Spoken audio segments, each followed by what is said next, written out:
Does that sound fine?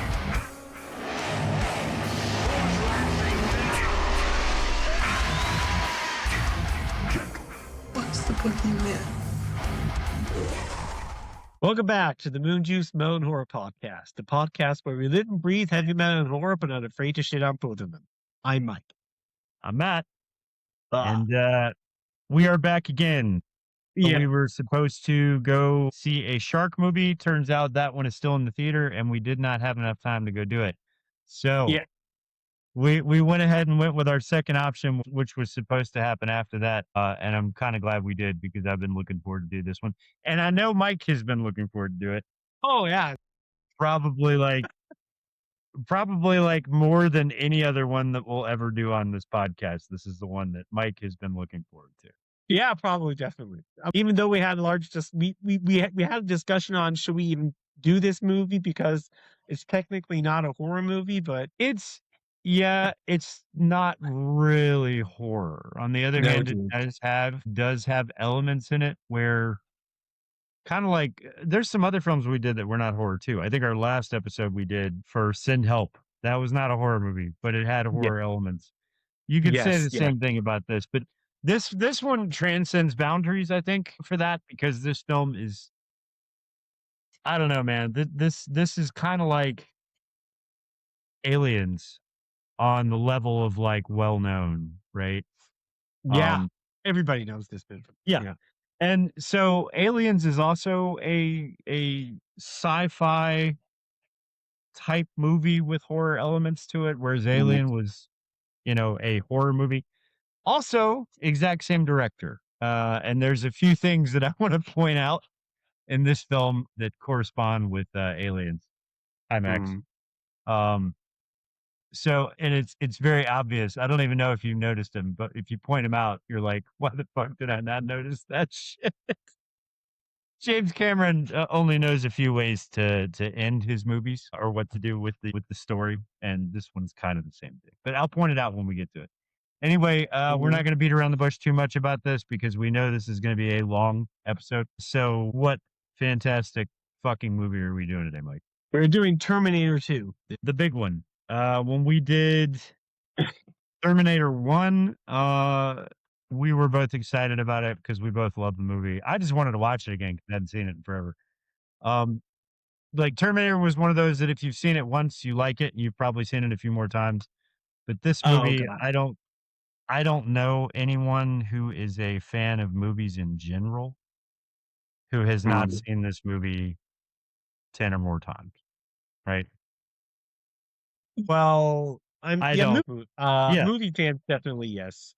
I would say, I don't know. I've seen it definitely more than 10 times. Yeah, true. Yeah, I have too. Yeah. I don't know. I don't know how often I've seen this movie. For me, there's just a few movies I watch like once a year, and this and Terminator 1 are definitely one of them. Yeah, these two movies. I mean, anything after Terminator 2 sucks, in my opinion. Tell everybody why. How long do you want me to start talking about this shit? You can keep it short if you want to. Just kind of explain why everything after that one really doesn't make a whole lot of sense to exist. And then two, you can go to like writing and screenplay if you want. Yep. For one, because the entire story of Terminator is based on the chicken and egg paradox. That's kind of the whole point and cycle of the story. So that technically means it is not possible to make a sequel to Terminator 2. Because simply through the time travel aspect, every single event happening after Terminator 1 and 2 are the events happening before Terminator. Simply because all the backstory to Terminator 1 and 2 happens in the future. Now, and if you change those events after Terminator 2, it fucks up everything. And there's not really much plot points basically you have to follow. You can change up details up the ass, because you can see, like, due to the entire time travel thing, things are happening differently. That's why small details are different. For example, the future war The final future war, a lot of things happen different. Just like I mentioned in Terminator 1 episode, there's a second Judgment Day where Skynet decides to double down because it thought one nuclear holocaust wasn't enough. It also went after the people with biological diseases.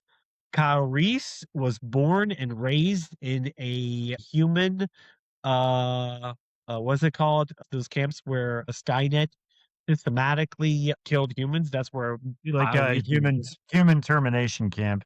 he was born and raised in a human termination camp instead of growing up out in the ruins of the nuclear war and a lot of small other stuff. But Yeah. the point is, a few basic things that have to happen for it to still be in line with Terminator 1 or Terminator 2 is basically Judgment Day happens, Skynet is created, the future war between humans and machines starts out, humanity wins the war, and Skynet has to send back these Terminators because it is its last resort to turn the war in its favor. Now here's the point. I think I probably said it in the first episode, probably. Doesn't matter. Say it again. But say it again. Even though every single fucking Terminator model after the T-1000 made no fucking sense. Yeah. There was for one, there is no functional and logical reason for those models to exist. And they pretty just made it's pretty just made just to look cool. Just for the wow thing. You have with the T-1000 a shape-shifting android that is indestructible and pretty much adapt to any situation. You can't evolve from that. And the point is, Right. the T-1000 was a risk to Skynet itself. That's why there only existed a prototype. Skynet never mass-produced that Terminator. Well, Right. Because Yeah. when if and when it becomes sentient, it's a danger to Skynet to begin with. exactly. And Skynet can control all the Terminators when they're within its network. Right. But if a Terminator is outside of its network, the T-800s had their CPU manually set to learn information. I mean, all T-8 models had their CPU set manually. There's a switch in their head to read information instead of learning information that prevented them from becoming sentient. This is something that could not physically be done with the T-1000 because it's made out of metal. Yeah. Right. So technically at any point in time, the T-1000 could become sentient if it leaves Skynet's network. Yeah. Why this Terminator model itself was a very high risk to Skynet, even the I-950s, from the Future War books. They possessed less of a risk to Skynet, even though they could control other Terminators and other machines, simply due to the fact they were physically and biologically created that they were absolutely loyal to Skynet. Right. Most of the cases. Even the human brain was so altered that these things at any cause would be loyal to Skynet, no matter what. Right. Okay. So just like I said, when they created the I-950, there were a lot of 50s that became sentient overwrite the computer in their head, that is the same one as the T-800s, and developed their own consciousness. Of course, Skynet destroyed them because that is dysfunctional. Right. Exactly. Yeah. Okay. So these are just the Terminator types themselves is ridiculous. Yeah. The TX, for example. And the TX was Terminator 3, right? Terminator 3, exactly. Now that, by the way, in the books is the I-950, but for example, I've done a little bit of Terminator lore research, and a lot of it is based on the movies. God damn it, I hate these. I would say I hate these movies. Terminator 3 at least didn't totally fuck up the canon, unlike 4, 5. You don't think so? I think No. How? Well, like you said. So why? if they were going to send another Terminator forward a third time, it would have to be something better than the T-1000, Now right? now I see. Yeah. Well, no. This Terminator is not better than the T-1000 in any way. If anything, Yeah, it's but worse, it's right? worse. Yeah, that's the thing. Okay, I'm not saying breaks up the can. That point alone, yeah. The basic story, I mean, if you put it down to the Yeah, basic story, it fits in with Terminator 1 and Terminator 2. Nothing happening in Terminator 3 would prevent the events from Terminator 1 and Terminator 2. That's what I right. mean. Now Okay. when it comes to that, what also does not make sense. This is supposed to be in Terminator 3 a Terminator that is created to hunt other cybernetic organisms, okay? And then sent back into a time before cybernetic organisms existed. Right. Okay. I mean but and then there's like a lot of discussion going on. Yeah. Yeah, but the human resistance more and more started to use T-800s against Sky. Dude, no. Humanity won the fucking war. The war was Right. over. Even at the Right. point of Terminator 1. The Right. war was over. Humanity destroyed Skynet Right. in It Terminator was a 1 and last Terminator ditch 2. the 2 Terminators being sent back was a last ditch effort to try to fix it. Yes, A lot exactly. I of mean, people don't that understand that. yeah, that Terminator, that the first Terminator, okay, Skynet had a plan B. Okay, makes Sure. sense. Sure. But now it developed a TX. It had the time to develop. It had, God damn it, this is Yeah, that's what I'm saying though, Mike. You can literally go through it, but no way you cut it does it make any sense because Yep. the humans won. That's the whole reason we got the first 2 Terminators, right? Yeah. Okay. Yeah. If that's the case, then this model that's in part 3 would have never been developed unless it was something other than Skynet that did it, and it said that it was Skynet that did it. So, Yeah, makes no yeah. sense, Well, now period. the only thing that makes sense is if they would stuck to the book Infiltrator. I mean, the future war trilogy. Not that I mentioned in our first episode. Yeah. With that, if they would have just went with the I-950 and that entire story. Yeah, You that know, could have worked. the I-950 cyborg. That was just because if you haven't seen our episode on Terminator 1, go back and watch it. Probably gonna put it in here. Yeah. Because I probably explained this already.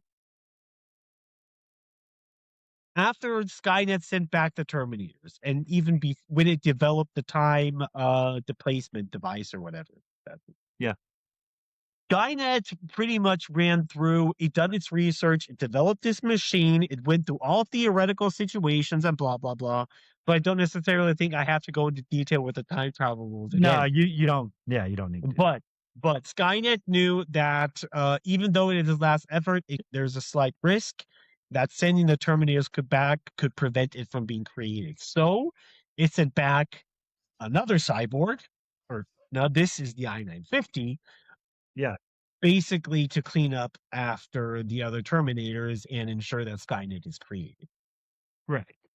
Right. That makes sense, you know. Yeah. But everything then came Terminator 4, and I'm like,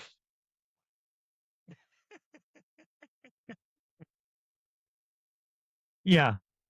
Yeah. Then then Terminator, but dude, and I thought, I mean, I'm gonna be honest. In the beginning, I liked the concept of Terminator 4. There were a lot of things in there I liked, but there are just also a lot of things that I'm like, it kind of fucks it up because what John Connor is just a soldier in the human resistance. Yeah. I mean, simply because of that, Skynet has no reason to send back the Terminators. Right.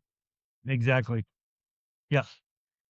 There's No, that, and the fact that in the fact that in the 80s and 90s, when Terminator 1 and 2 came out, we got this depiction of this absolute war, right? yes, And this war was just devastatingly violent and high tech and all this crazy shit. And Terminator 4 comes around and it doesn't show any of that. And I was just like, okay, where's the fucking war? You know what I mean? It just Yeah. didn't, it like was totally anticlimactical to the whole thing, you know? So I didn't like the movie at all. I made it through it because I wanted to see where they were going to go with it, Yeah. and maybe try to clean up their mess, but they didn't. It shits on canon and was a bad movie, I thought, period. Yeah. And then everything after that is even worse.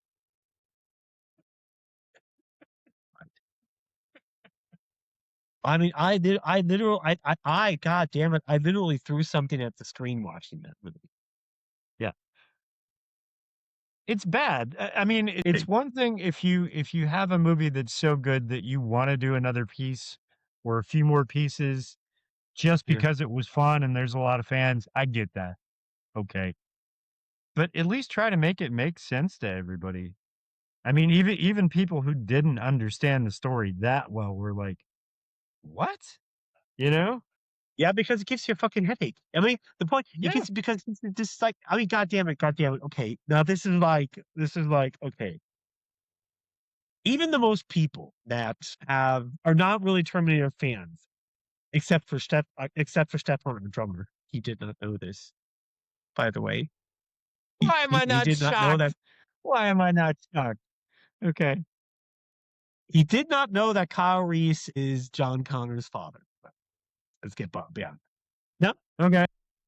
However, even though the most people know, for example, that Kyle Reese is John Connor's father, and a lot of people also know through Terminator 2 that the company finds the remains of the first Terminator that leads them to create Skynet. Right. So straight up to begin with, when they destroy that first Terminator, like,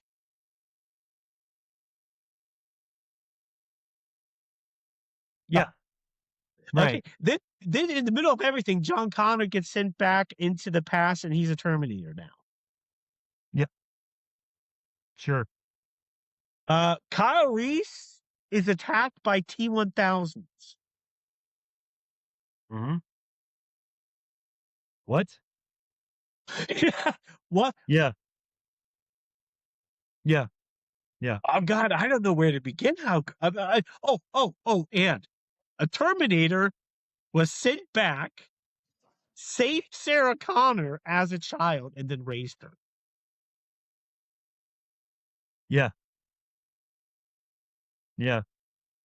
Dude, I mean, oh God, this could go.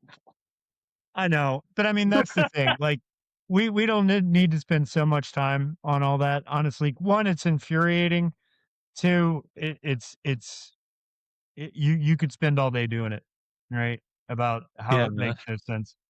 3, I don't think for our viewers or anyone who really cares about sci-fi or, like, action movies or horror really needs to give anything past 2 screen time. Don't even bother. Don't even bother. Everything that you need to know and everything that matters is right here in 1 and 2. Everything else after that is pointless. Just a cash grab. well, no, I wouldn't say so. My own personal canon. Well, yeah, but I mean, Mike, the books are actual canon. I'm not really sure that anything past 2 is canon. You mean movie wise? Yeah. Movie-wise, I think 1 and 2 are canon, and then the books that come between. That's Yeah, but canon. is that official? I don't know. I remember when the video game came out, James Cameron said that the video game is official canon. And if the video game is official canon, it talks about what happens in the books, which would make the books official canon, right? I would have to go. I just recently played Terminator Resistance. I would have to check if I found anything from the books. The Future War trilogy. I thought there were parts of the video game that were in the books. Parts of the video games that were in the books? At least we had said that. I think we said that on the last episode we did Maybe.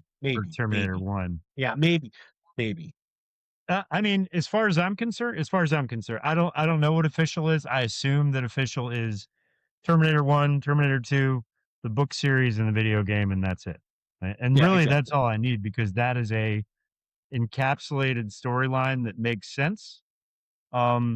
And even so, and here's the thing: even if you dig into the movies, there are plot holes, but not big enough to ruin it. You know what I mean? Yeah, but that's kind of the thing. You can find plot holes in every story in every movie. Yeah. Yeah. So I mean, yeah. But my biggest, I don't know. We mentioned that I said that there's a big plot hole that I know of that you say that you don't. You said I was going to bring it up when we got the Terminator 2. Yeah, but I mean, Remember that? we can get to it when we get there because I think it's one of those things, and it's easy to see why anybody and everybody misses it, and I think it's because it happens so quick that it's really easy to forget about. There's actually two things. It's not just Yeah. one; it's two. And I know one of them you've probably thought of and know about, and it's not a big deal. But there's another one a lot of people don't think about. But when we get to it, we'll get to it. I think the important thing right now is we did Terminator 1, leading us into Terminator 2. This is what always gets fucked up because it's not completely explained in Terminator 2. And I'm glad that they didn't completely explain it like in detail. But why in the hell did Terminator 2 happen? Explain that because that's the part that everybody misses.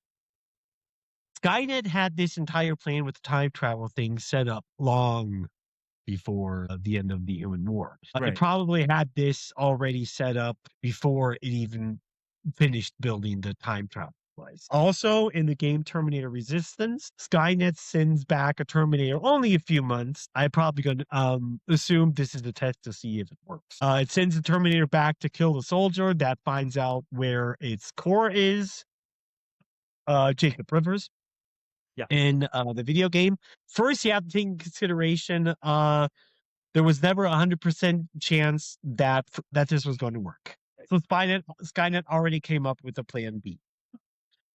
And it also had a plan C if you consider the books to be canon. The thing is, just like I explained in episode 1, in the Terminator universe, time is a force of nature itself. And if you want to change the time or change the future or change the present, it's very, very difficult to determine how you will change it and even if it's possible. Because if you change something in the past and there is the slightest possibility that even without that one factor, the entire situation could happen again, time will make that happen. Right. And with that, basically repair the timeline that was, because if you change something in the past, you distort the timeline, and that's how time as a force of nature fixes itself. Also, this is the reason why Skynet could have succeeded with its mission, but Sarah Connor and John Connor couldn't, because as also the time travel rules are explained in the books by Skynet, you can change the outcome of an event through time travel, but you can't prevent an event from happening. Right. Skynet is only trying to change the outcome of the event. Right. John and Sarah Connor in the movies are trying to prevent it from happening to begin. That's not possible. Right. And simply, just like I say, through the actions of John and Sarah Connor in Terminator 2, they made it worse. Yeah. They made, and that's what a lot of people everything- don't understand.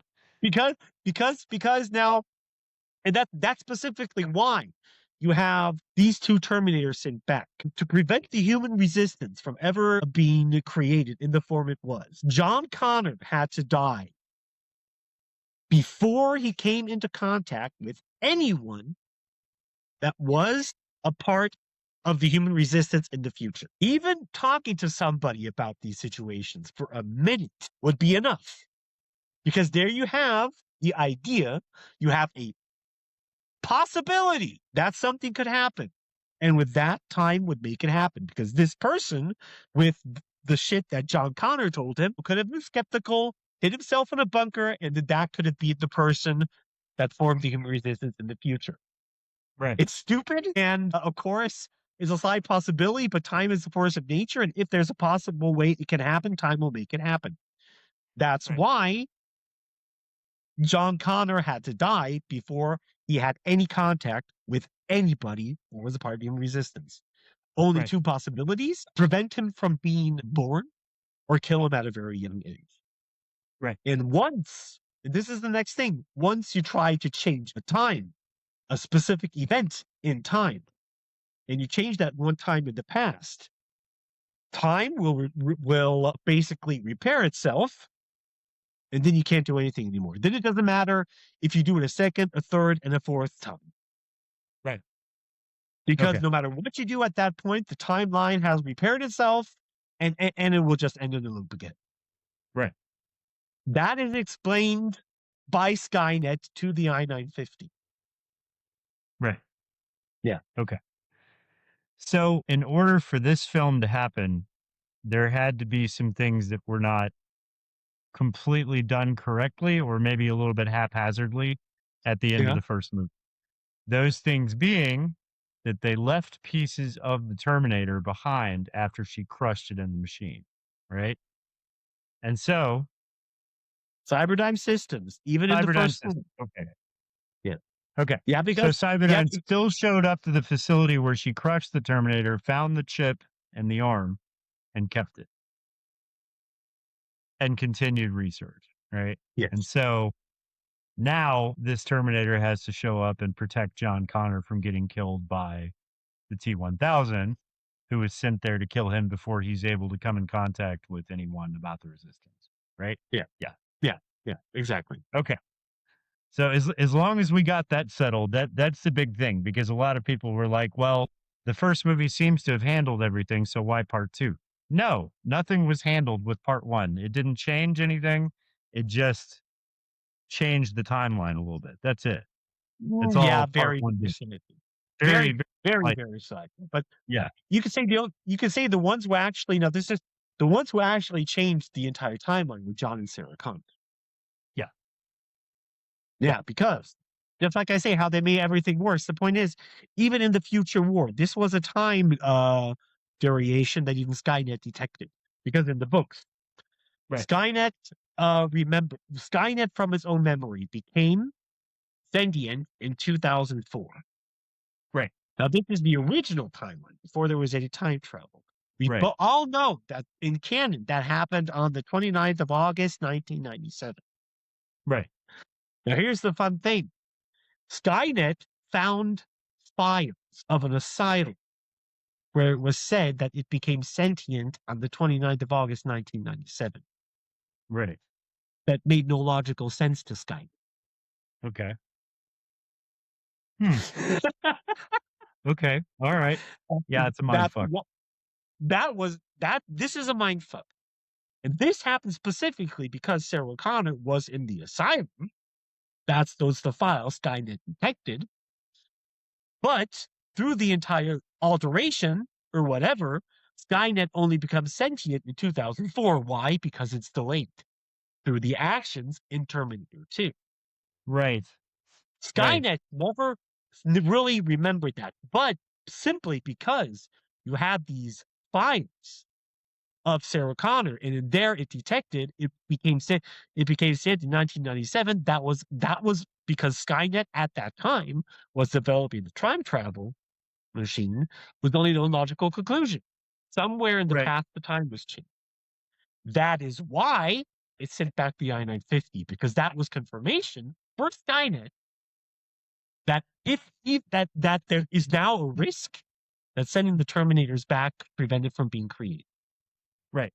And simply due to the fact that it was created later, that I said in the books, the I-950 now we're talking about the future war that happens after Terminator 2. So this is like after the timeline was severely changed. The I-950 uploads all information Skynet had at the end of the human war to Skynet's core. So Skynet starts out now directly at the human war without all of the previous Terminator models, the T1s, the T400s, the T500s, the T600s, and all of that shit. No, it goes full in out with the T800s to begin with. Great. Right. Yeah. And on top of that, Skynet also manages to get human eco-terrorist groups to work on its side. Before it does the nuclear holocaust, It takes control of automated cars, airplanes, and reaches a lot of havoc, what causes Yeah. even more people to die before the nuclear holocaust. Then the nuclear holocaust happens, and we all know that. Then 3 billion people are killed. After that, even before it starts going with Terminator, Skynet starts to spread biological weapon viruses that kills off a lot of people. And because that's not enough, 10 years after the first Judgment Day, Skynet decides to double down and does another one. Yeah. What leads to actually the timeline change through John Connor and Sarah Connor, not 3 billion people are killed, it's 5 billion. Yeah. Thanks, John Connor and Sarah Connor. Yeah. So the thing is, it kind of makes you feel like the things that happen in this film and the things that they're trying to do are just futile and making it worse. they are. They are. That is the thing with John and Sarah Connor. They're just making it worse. This is a thing. I mean, this is the point. That if you try to change something in the past to prevent a bad thing happening in the future, Yeah. you have no idea what's going to happen. You can make it 1,000,000 times worse. And this is exactly what John and Sarah Connor do in Terminator 2. And that is why I argue that this is actually a horror movie. Okay. Okay. So before we launch into this glorious bastard of a film, we have to butcher some names, right? Oh yeah, the ritual of name butchering. Okay, wait, Yes. let me get up the cast. Now for a second. Let me get my bottle. You go get your bottle. Yeah, the ritual It's of right name here. butchering. It's at the ready. It's at the ready. I mean, I didn't butcher that much names in the first episode. No, right? Okay. last time it was only 2 shots, so you didn't. It was only it 2 shots. was only 2 shots. That's it. Okay, then we have Edward Furlong plays John Connor. Yep. Linda Hamilton plays Sarah Connor. Robert Patrick playing the T-1000. Best actor Arnie. in the movie. Best actor in the movie. Absolutely. Robert Patrick is the T-1000. I mean, Yes. he pulled off that role so brilliantly. I mean, awesome. Arnie is played, of course, obviously Uncle Bob, or the T-800. Everybody, the most fans know him as Uncle Bob. Joe Morton playing Miles Bennett Dyson. Now, this is something I want to bring up. This is also something very important. This guy, Leslie Hamilton Guerin, playing twin Sarah, whatever. Yeah, that's her actual sister that's in the movie. Did you know that? I thought it was Sarah Hamilton, her sister. So I know. I may be misremembering it, but they use her twin in the movie for her. I know her twin is also an actress. I know Sarah Hamilton and Linda Hamilton. I just know there was this show with Ron Perlman, Beauty and the Beast. Yeah. And that was her sister, Sarah Hamilton. That was her sister. Yeah. A lot of people don't know that. Okay, now this is something that I want to bring up. Miles Bennett Dyson. Yeah. Is not the guy who created Skynet.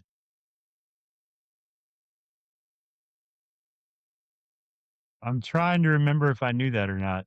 Yeah. Because didn't he just create the processor for it? Yeah, he created the processor. I mean, he's not the creator. This is the point, because a lot of people bring him up as, I seem to be talking about this, that Miles Bennett Dyson that create. No, he created the technology with what Skynet was created. He did not create Skynet. Right. Skynet was created by somebody entirely differently. Yeah. Yeah. I always assumed it was because when we see him in this film, he's creating this processor that's able to do all these things and not overheat. It's like a new piece of technology. They're not yet in military, like they're not contracted with the military yet. Yeah. So I always assumed this processor that he created was the processor that helped create the AI that created Skynet.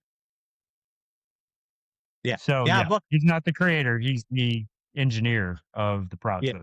He created the technology, because a lot of people assume that he's the guy that created Skynet. Even when I saw Terminator, but I was like 8 years old when I saw Terminator 2 the first time. Yeah. And I thought, oh, this is the guy that created Skynet. Now, so, but even if taking out a Miles Dyson would have not prevented Skynet from being created. No, not at all. Neither. I mean, it is kind of.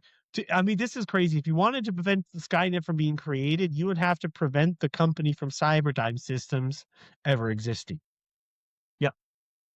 Yeah. Or Good luck with that. you would just have to prevent human beings from creating AI in the first place at some point, because Yeah, at some point. as but long as is that- humans created AI, it was always destined for this anyway, you know?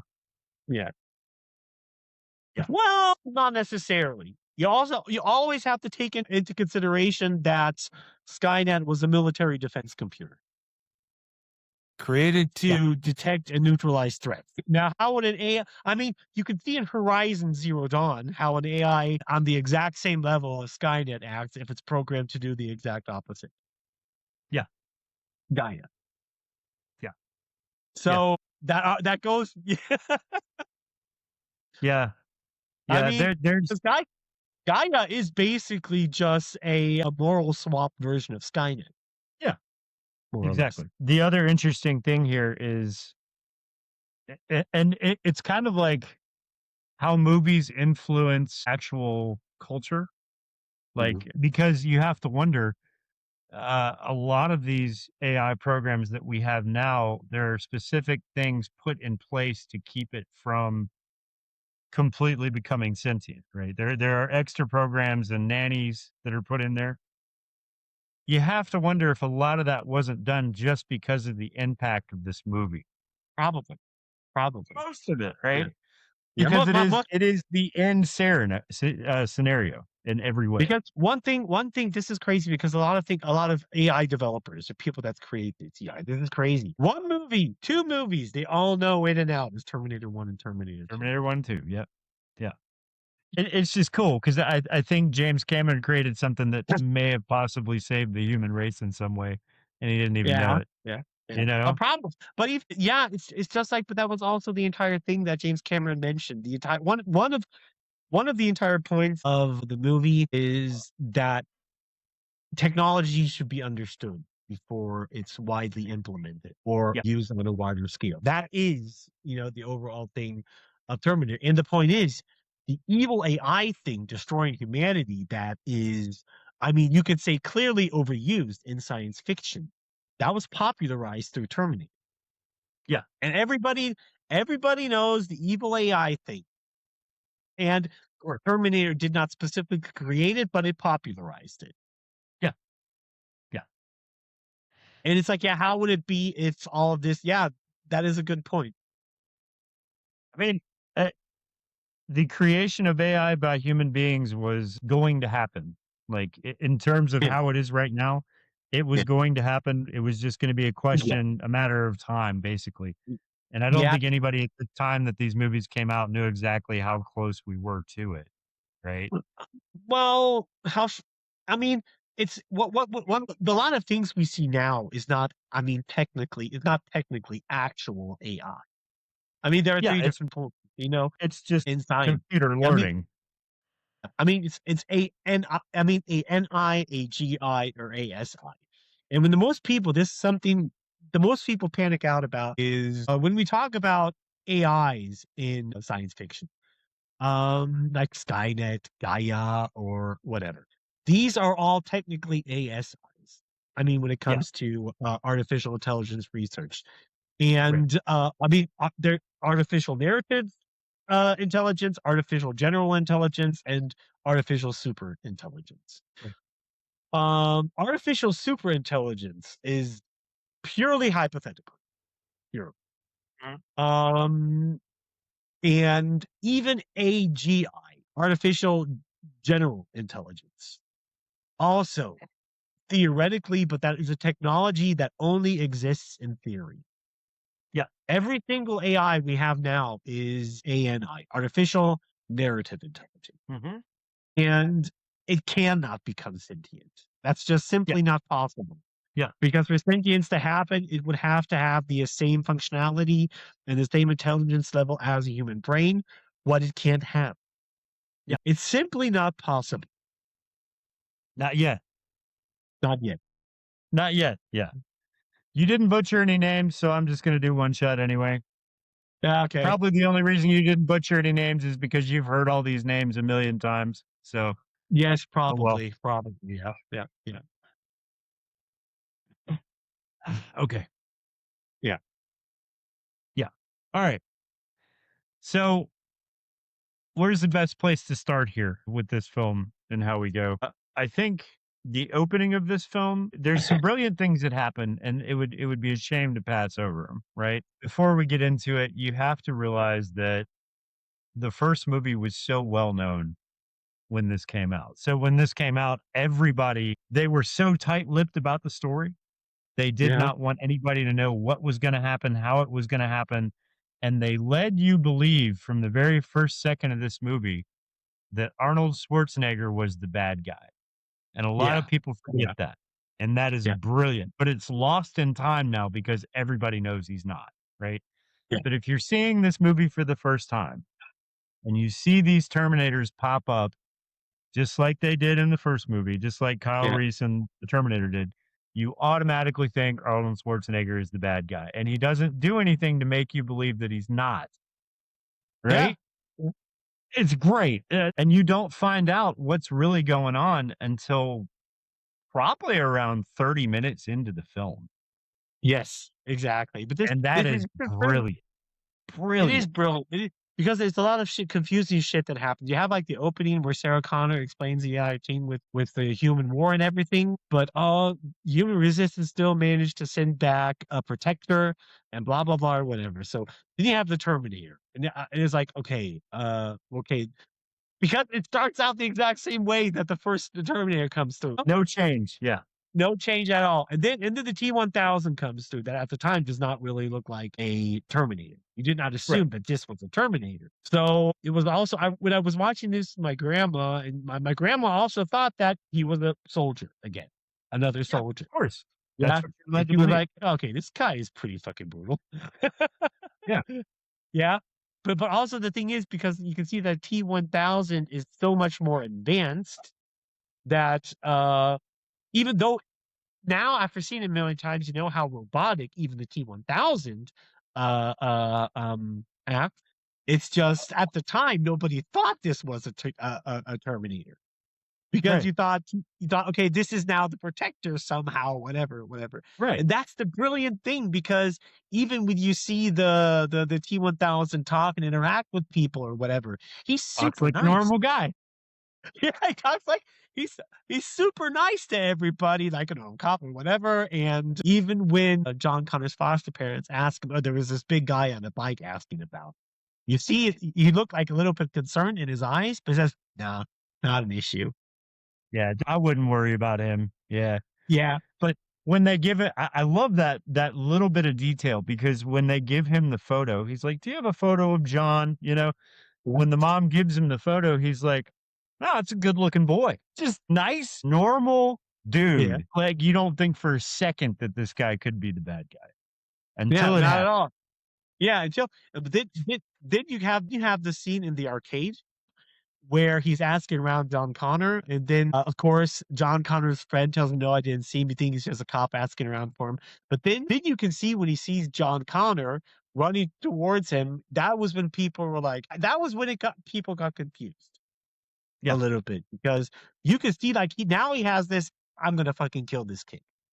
Yeah. Yeah. Yeah, and of But you course you could still hear the weren't music. sure. You still weren't sure. You were like, this guy really wants to get to this kid so he can protect him. But he seems very angry about it. You know what I mean? But okay, and then of course you have like the showdown going on, the first between the T-800 and the T-1000. And this is where, of course, where he gets shot. You see, okay, he's not human because you see the liquid metal, all of the shots closing back up. Right. And then, of course, you have the fight between Arnie and the T-1000. The T-1000 clearly overpowers him because he's a more advanced model. But the funny thing is still, even through all of this happening, even throughout the chase scene with the T-1000 and Uncle Bob, you're still sitting there the entire time like, what? I mean, isn't a protector's supposed to come, but this kid has 2 Terminators on his ass. For some reason, these Terminators are beating the shit. Why? That was actually the reaction of a lot of people because a lot of people did not know it. And then when you have like Arnold Schwarzenegger coming up to the kid and just picking him up from his motorbike and putting him onto his own, and then driving with the kid to safety, you're like, holy shit. Yeah. this is where you realize, obviously, that for some reason this Terminator is now protecting John Connor. Right. That was also my grandma was saying, like, what the fuck? Yeah. How? It's confusing as fuck too, man. Because I remember distinctly watching the first movie and then watching this one. And when I watched this one, that's exactly what I thought. I was like, here's this fucker again coming after a member of John Connor's family or him. And then there's another guy who is a soldier, just like Kyle Reese was, who's out to save him. And I didn't get it until the T-1000 got shot. And that's when I was like, ah, shit. Okay, maybe both of these guys are out to get John. Maybe both of them want to kill him, right? Like you said, he's got 2 Terminators after him until the part that you said where he picks him up off of his scooter, puts him on his motorcycle and drives him away. He obviously doesn't want to kill him. So they just did a swap with us. They made us think one thing, but it's absolutely the opposite. And it's just so smart. So fucking smart, dude. Brilliance in writing, I think, for James Cameron. Awesome. From James Cameron's side, definitely. There's one major thing I still want to bring up. Now, first, the scenes you have first Arnie arriving. Directly after that, the T-1000. Then it shows you basically John Connor. Those are the things it goes through. John Connor with his foster parents and everything. Then John Connor basically busting up a money machine to get money out of it. He explains to his friend that his mom is in a mental institution. It cuts to Sarah Connor. Now, these scenes are happening in between Sarah Connor, the mental institution, and the thing with the Terminators going on. But what I wanted to bring up, a major plot hole. I'm not sure if a lot of people get it. How was the T-1000 able to travel through time?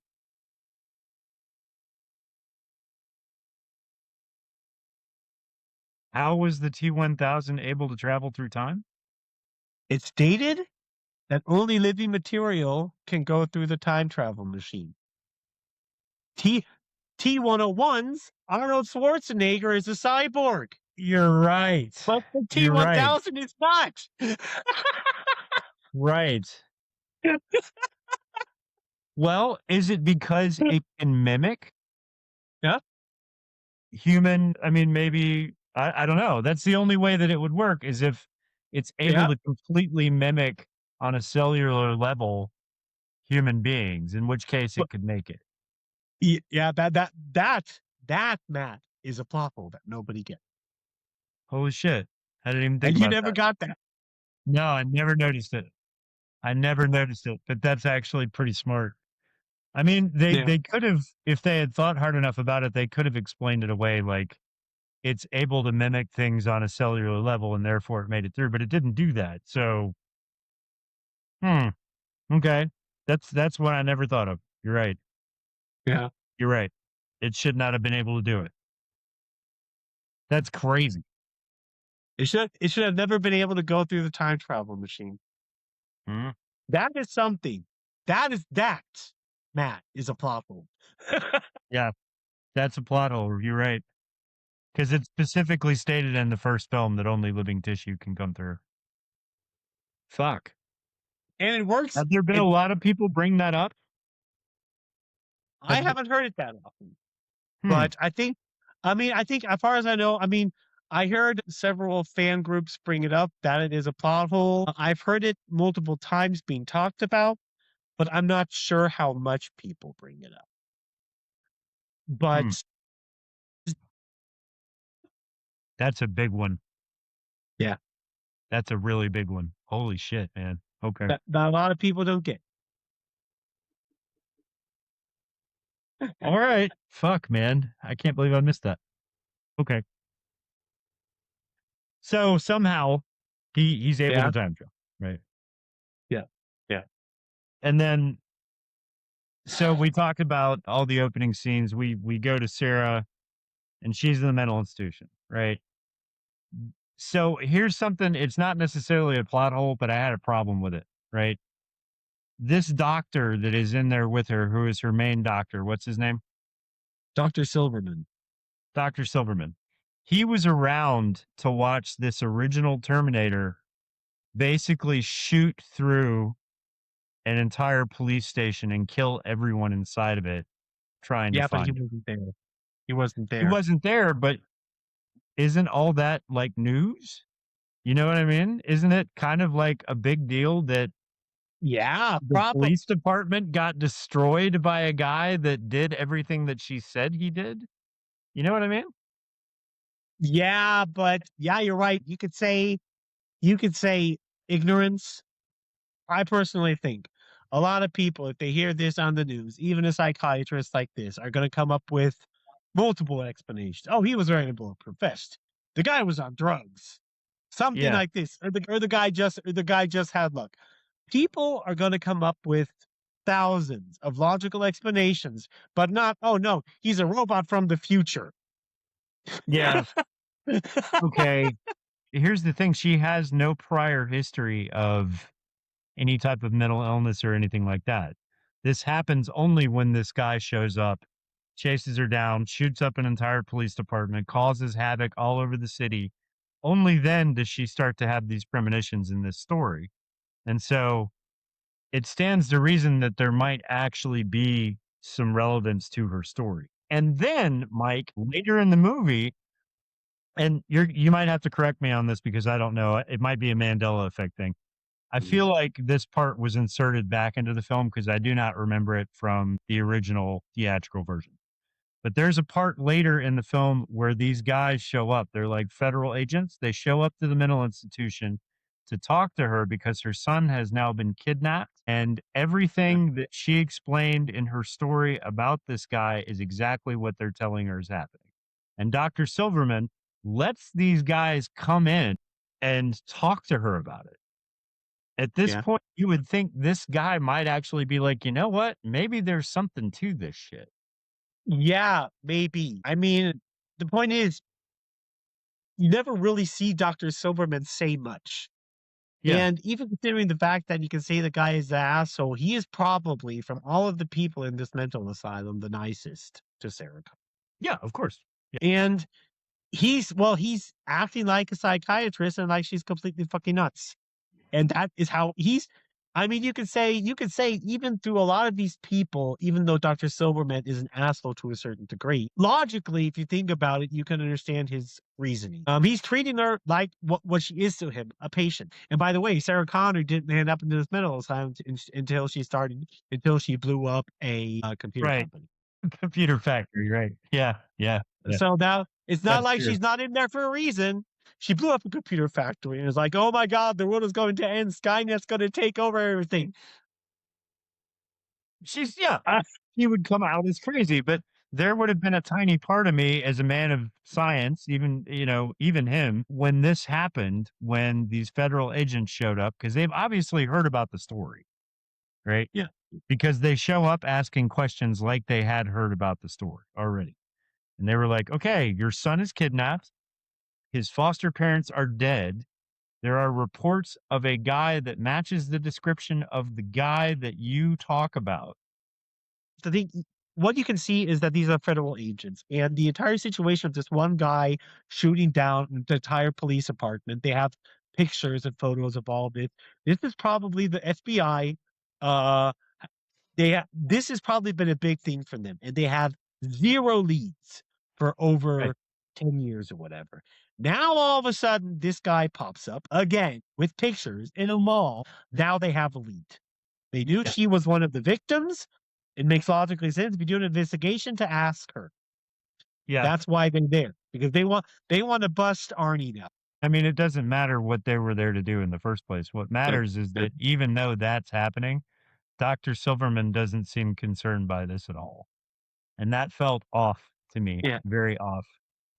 But it doesn't matter because he gets his comeuppance in like 15 minutes after that. You know what I mean? Like he sees it all for what it is. And I mean, at that point, he's kind of a believer. But me, I would have been like, you know what, Sarah, maybe there's something to this. I don't know. You know, couldn't we just let you go and say you escaped or something? You know, like that would have just been me. At that point, I probably would have been a believer. But he doesn't even bat an eyelash over it. And that was a little Yeah, confusing. because I just think this what Sarah Connor explained is a situation you don't believe it until you see it with your own eyes. Hmm. I mean, just look at Sarah's reaction when the time the Terminator got shot. When he was after them, and how Kyle Reese was explaining all of this shit to Sarah. She treated him like he was fucking nuts. Yeah. Yeah. Yeah. Yeah. So the thing is, it is a situation that I just say for a lot of people, a lot of normies, I'm going to say that, Yeah. they're not going to believe these things until they actually see it. But and seeing a guy being shot and so continue, oh, it's a bulletproof vest. Yeah. But seeing like a guy gets shot in the head, his head being just split into two parts, then growing Yeah. back together, the guy walking through bars. Okay, Yeah. that's something. Yeah.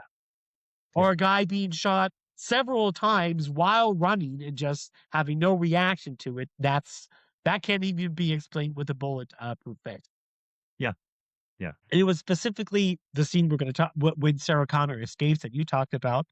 That what led Dr. Silverman to believe the things going on. Yeah. Yeah. Because in the books, Dr. Silverman is the only reason why Sarah Connor could escape the mental asylum. Like, no. Yeah. Later. Right. Yeah, later. Yeah, because she's supposed to be put in a high security thing or whatever, and Dr. Silverman is responsible for transporting her. He stops the car. I think the other guards he knocks out somehow or gives them something that pulls asleep. Opens up the back door, opens up Sarah Connor's cuffs and gives her the keys to the car. Yeah. Yeah. And that happens after this film, right? Yeah. I mean, it happens in the second book, Rising Storm. Right. Okay. Okay. Yeah.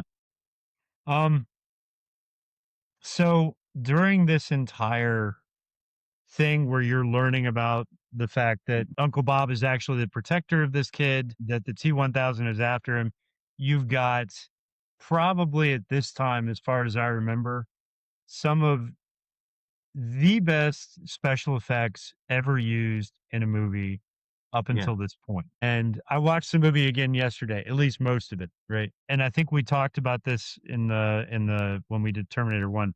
The special effects still hold up. Yeah. There's absolutely nothing you need to change in this film. If anything, I think movies now should take a hint from this film and just do more of this. Well, one thing that actually aggravated me, and I brought it up, is the special effects in Terminator 6 are worse than the ones in Terminator 2. Yes, they are much worse. Yeah, they are. Terminator 2 And I don't know why. is more than 30 years old, dude. It's Yeah. almost 40 years old. I know. It's Yeah, insane. It's insane. But there's nothing that is in this film that looks off. And I Yeah. even went back to a few parts of it. Like there's some scenes where they're piloting the chopper through the city during the chase scene, right? Nowadays they would have just done that with CGI. But everything that you see there, from the helicopter going under overpasses, barely missing overpasses when it flies overhead of Yeah. one, was all physically done. And dude, like we can't even get away with doing shit like that. And just for that reason alone, I mean, pretty much everything you see on screen here, explosions that happen with buildings, explosions that happen with cars, all that is actually happening, which is crazy when you think about it. That is a shitload they spent on pyrotechnics for this film. Holy fuck. I don't know what the budget was for this, dude, but this was probably one of the most expensive movies to make. It was at the time. At the time, it was one of the most expensive movies made. Yeah. Terminator 2. Yeah. Yeah. Okay. So we get Sarah escaping from the mental institution with her son and Uncle Bob, right? You have to also that is the one scene. And she has a scene where she hallucinates and has a discussion with Kyle Reese. Yeah, but see, I take this as just a dream, right? Yeah, it is just a dream. It is more or Yeah. less it's an hallucination or whatever. But then you have also the scene because where they're driving on a bike and Arnold Schwarzenegger explains to John Connor the T-1000. Because Yeah. it start with John Connor. So this is a Terminator like you. He says, no, advanced model. Yeah. More advanced than you. And they have that discussion going down. Then you have the discussion at the gas station where basically Uncle Bob explains the basics to John Connor. Why doesn't it turn into a bomb or to a cigarette package? And he's like, then, there's no way it has to be Yeah. something of equal size and blah, blah. Right. Then this is where Uncle Bob and John Connor decide to go to the mental institution to stay Sarah Connor, because this is also where the cyborg explains that they can't go home anymore. They have to avoid the authorities or whatever. And he says, you also you can't go back to your foster parents because the T-1000 is probably going to kill them and hide there. And then John Connor said, "Do you actually think you would do that?" And then Uncle Bob just replies, "I would." Yeah. Yeah. I feel like a lot of his answers here, like he's already a little bit more of a different model than the first one was. No. Because you don't think so?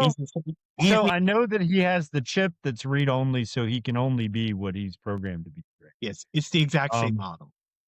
But he does show a few different characteristics that are a little bit different than the first one. But of course,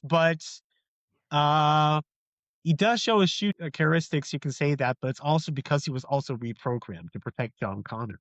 Yeah. And he was also programmed to follow John Connor's order for there. Now, is that not a mistake? What? Well, not a mistake in the film, but a mistake that maybe John Connor made in the future, because obviously this thing is supposed to follow what he says, right? Yeah. But there was no program put in place with this Terminator to disobey what young John Connor says to him. This could have, like him listening to young John Connor, who has no experience with anything. This kid is like, he's basically just a bad kid, right? So if he gives this Terminator an order that ultimately gets them killed, then that could have caused the whole thing to fail. So you would think somewhere in there, future John Connor would have programmed this thing to not follow any orders that this little bastard gives him. Yeah, but don't you think that's too high advanced for the human resistance? What do you mean? Yeah, well, how should I say it? I mean, the human resistance, as you saw in the Terminator Resistance video game, did not have much resources. Right. So the point is, I mean, it's one thing to take a Terminator and reprogram it to basically just change its objective than to do that. Because those are, I mean, who knows what level the human resistance have to reprogram the Terminator. Yeah. And how much possibilities they had. For one, it was not enough to simply just go back and say, protect John Connor at all costs, because it would have just literally acted like a machine. Right. So after consideration, this is a machine that was specifically designed to kill and hunt down humans. Right. So if you tell this machine to protect John Connor, it is just going to get John Connor and then kill everybody that tries to get near John Connor. Right. Right. So you can also say, for failsafe and not for it to harm other people, you could say that John Connor programmed it to listen to John Connor. Because this is specifically what happened. Still seems like a very big risk. Yeah, maybe, but everything's a big risk. Because the first thing he does is take this thing straight to where the T-1000 is. The fact that they did not program it not to listen to young John Connor ultimately put John Connor in harm's way because he wanted to take that Terminator to his mom, and because that thing couldn't disobey him, they went along with it. Yes, they saved his mom, but he could have also been killed. You know what I mean? But that's something you have absolutely no control over. I don't know. In my headcanon, they just forgot. In my headcanon, they forgot to program it not to listen to John Connor. as a No, kid. because that's kind of the thing. That's something you cannot control. They did not really have. John Connor could have not possibly known what exactly was going to happen, or every Yeah. situation, or whatever. I don't even think that future John Connor, when he's in his mid-40s, would have actually known how he would react as a child. That's bullshit. I mean, because Maybe the not. point is, you can reflect. Basically, I can sit down now and okay, what would I have done differently back then? But to make that decision, I would have had to have the knowledge I have now back then. Would I have Yeah. made that decision back then? Yeah, but the thing Yeah, is though, like I'm 47. I can remember myself at how old is John Connor? 13? 14? yeah, yeah, yeah, 14? I can remember myself at 14 and there's no fucking way that I would have given myself the ability to command a killing machine like that in any way. Uh like we would have lasted 10 minutes. yeah. But you also have to consider that John Connor also took into consideration that his mother was probably going to be with him. Yeah, that's true. That's Because true. because you also have the consideration when this Terminator was programmed, the John Connor had the knowledge that he was raised by his mother, Right. that his mother was with him all the time. Right. So he's not thinking that she's in a mental institution right now because they have no way. Right. Okay. That Yeah, makes sense. That makes sense. I mean If the that mom was that there, she could have kept bullshit from happening for sure. Okay. exactly. So Yeah. that's kind of the thing. I mean, if we talk about it long enough, we can probably come up with more things that would explain that away. But Yeah. yes, you can say it is a mistake, but Yeah. in my opinion, no, it's not really. Because is that what you wanted to bring up as a plot hole? No, no, not at all. Yeah. I remember always thinking that with this film, and that wrote the Terminator sent from the future by John Connor, who is the one person who can command him. He sent Yeah. him ahead to protect himself when he was a young guy, right? Yeah. So Yeah. I can imagine that in the future, there's a bunch of really crazy shit going on. They don't have a whole lot of time to reprogram this thing and send it back. So it's a really easy mistake to make to say, Yeah. maybe I should program this thing not to follow the orders of my younger 14-year-old self. That could cause younger me to get killed really quick. But Yeah. maybe it was, maybe it was a chance he was willing to take. Maybe it could be what you said to where he thought his mother was gonna be with him, and his mother would obviously keep bullshit from happening. Yeah. But still, I I don't mean, know. I still would also my personal thing, I just think that was a risk he was willing to take. Because I mean, I understand when people say, "Yeah, isn't that risky?" Yeah, but what isn't risky? Everything here is Everything's risky. risky. Yeah, everything's So it's risky. like, yeah, it might be a risk, but I just still think it's a risk that he was willing to take. But then Okay. there are also other factors I would also take into consideration. But what I thought was stupid was now, yeah, like the Terminator sent back in Terminator 3. No, it's supposed now it has to follow John Connor. Why? Yeah. Because she's the one that reprogrammed it now, and somehow their children are going to be important.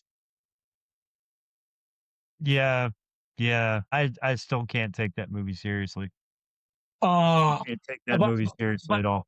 yeah, yeah, yeah. But let's not talk about Terminators. Mm-mm. We're Terminator 2 here. No, because that's a Yeah, whole nother can of worms. Like this movie encapsulates a lot of things so perfectly. Story wise, yeah, it's amazing. Like you can sit there. That's what I'm saying. If we let it go, this podcast could be 8 hours long because there's so many things that make this interesting because of the complexities of it. Right. yeah. So if there's a few things that slip through the cracks that maybe don't make a whole lot of sense, Mhm. you can chalk that up to just humans. And I don't think it's a plot hole, right? I Yeah. think that there's another plot hole in this that could be something that we should talk about, but even then there's Mhm. probably a few ways to explain that away. I think the story is self-contained enough that it didn't need anything else to happen after this. The book that you're talking about that happens after this movie, that could have been something that they could have turned into Terminator 3. And it probably Yeah. would have been interesting, right? Yeah. But they didn't do that. They decided to go off on some fucking tangent that didn't make any sense, and that's a mistake. Yeah, I but the love thing is, it's not like they weren't inspired by these book series because there are so much things going down. The I-950, down to the smallest detail visually, Yeah. looks exactly like the TX. Yeah. Down to the smallest detail, man. Yeah. It could control other machines, other Terminators, and all of that. Yeah. It was a third term. Now, even the basic plot point. I mean, at the end of the movie, the TX basically just goes reprogramming all these other Terminators, ensuring that Skynet gets created. Right. That's the basic plot of the book. That's what the Yep. I-950 is supposed. And they should have just done it that way. You know what I Yeah. mean? They should have just done it that way. And Yeah. I don't know why that got greenlit the way that it was.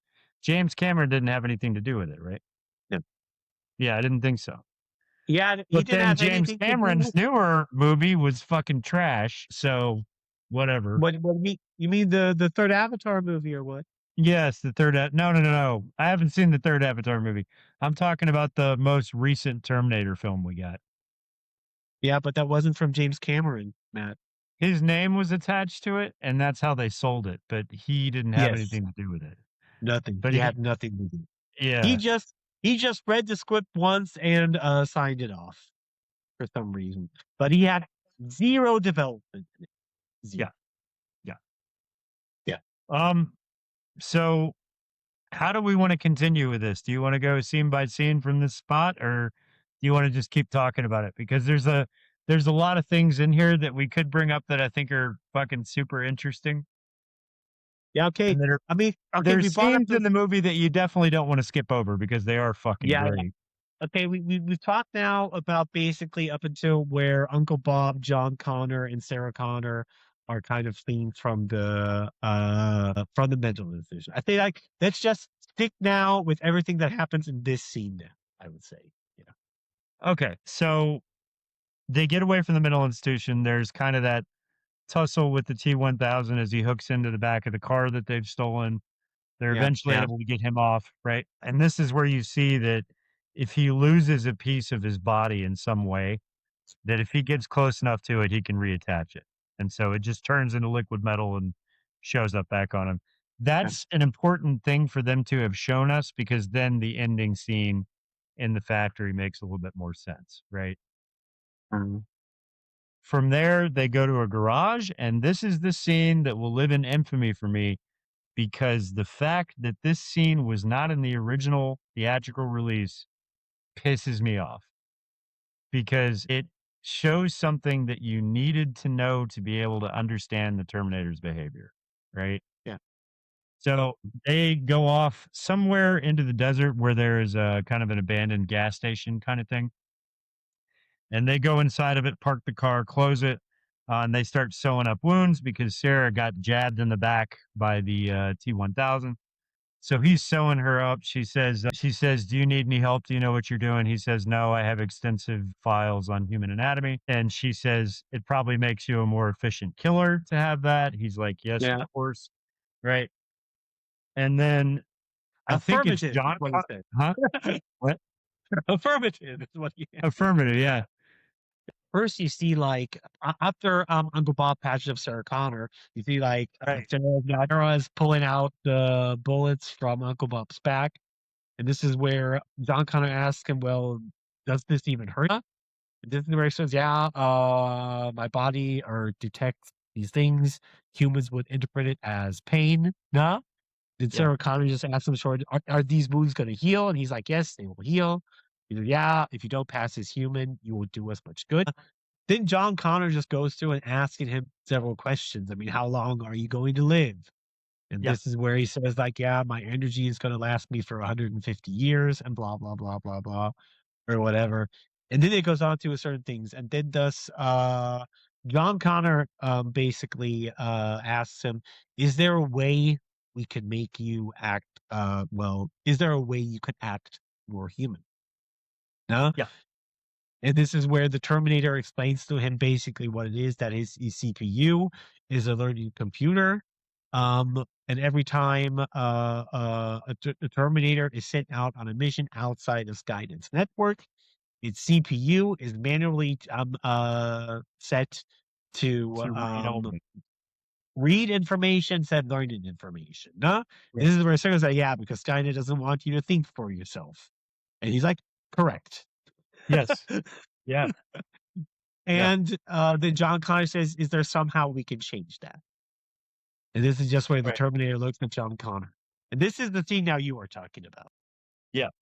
And so, yeah, they took this out of the original movie, and I would assume for time's sake, right? Because it slows the pace down of the film, but not enough for me to would have wanted to throw it out.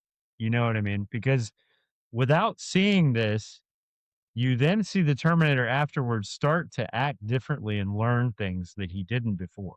And so without the scene, you're not given any reason why that happened. Not only that, it's a cool fucking scene. It's cool as hell. Yeah. I love it.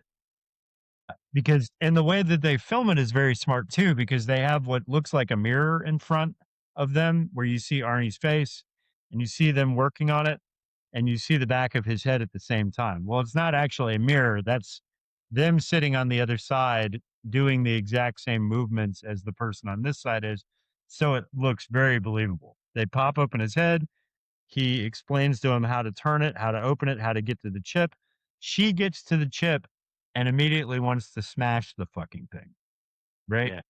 She would. This is what I would expect her to do after the trauma that she endured from the first movie.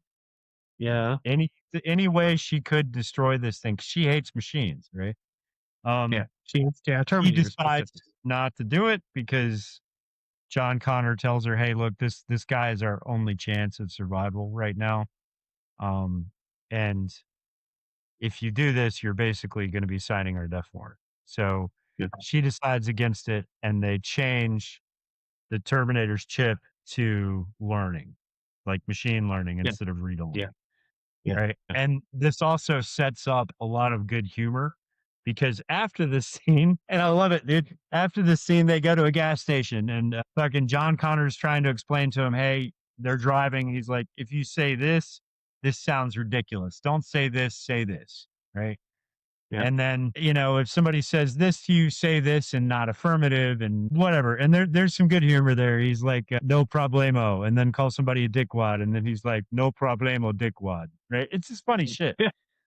But the best part is they get to this place where they can get some food. Right.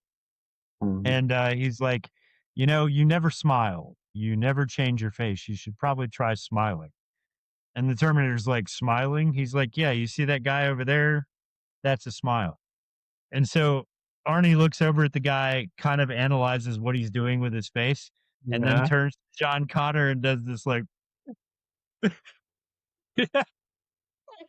just the worst fucking smile anyone has ever made. And you can't help but laugh at it. It's just a great, colorful scene.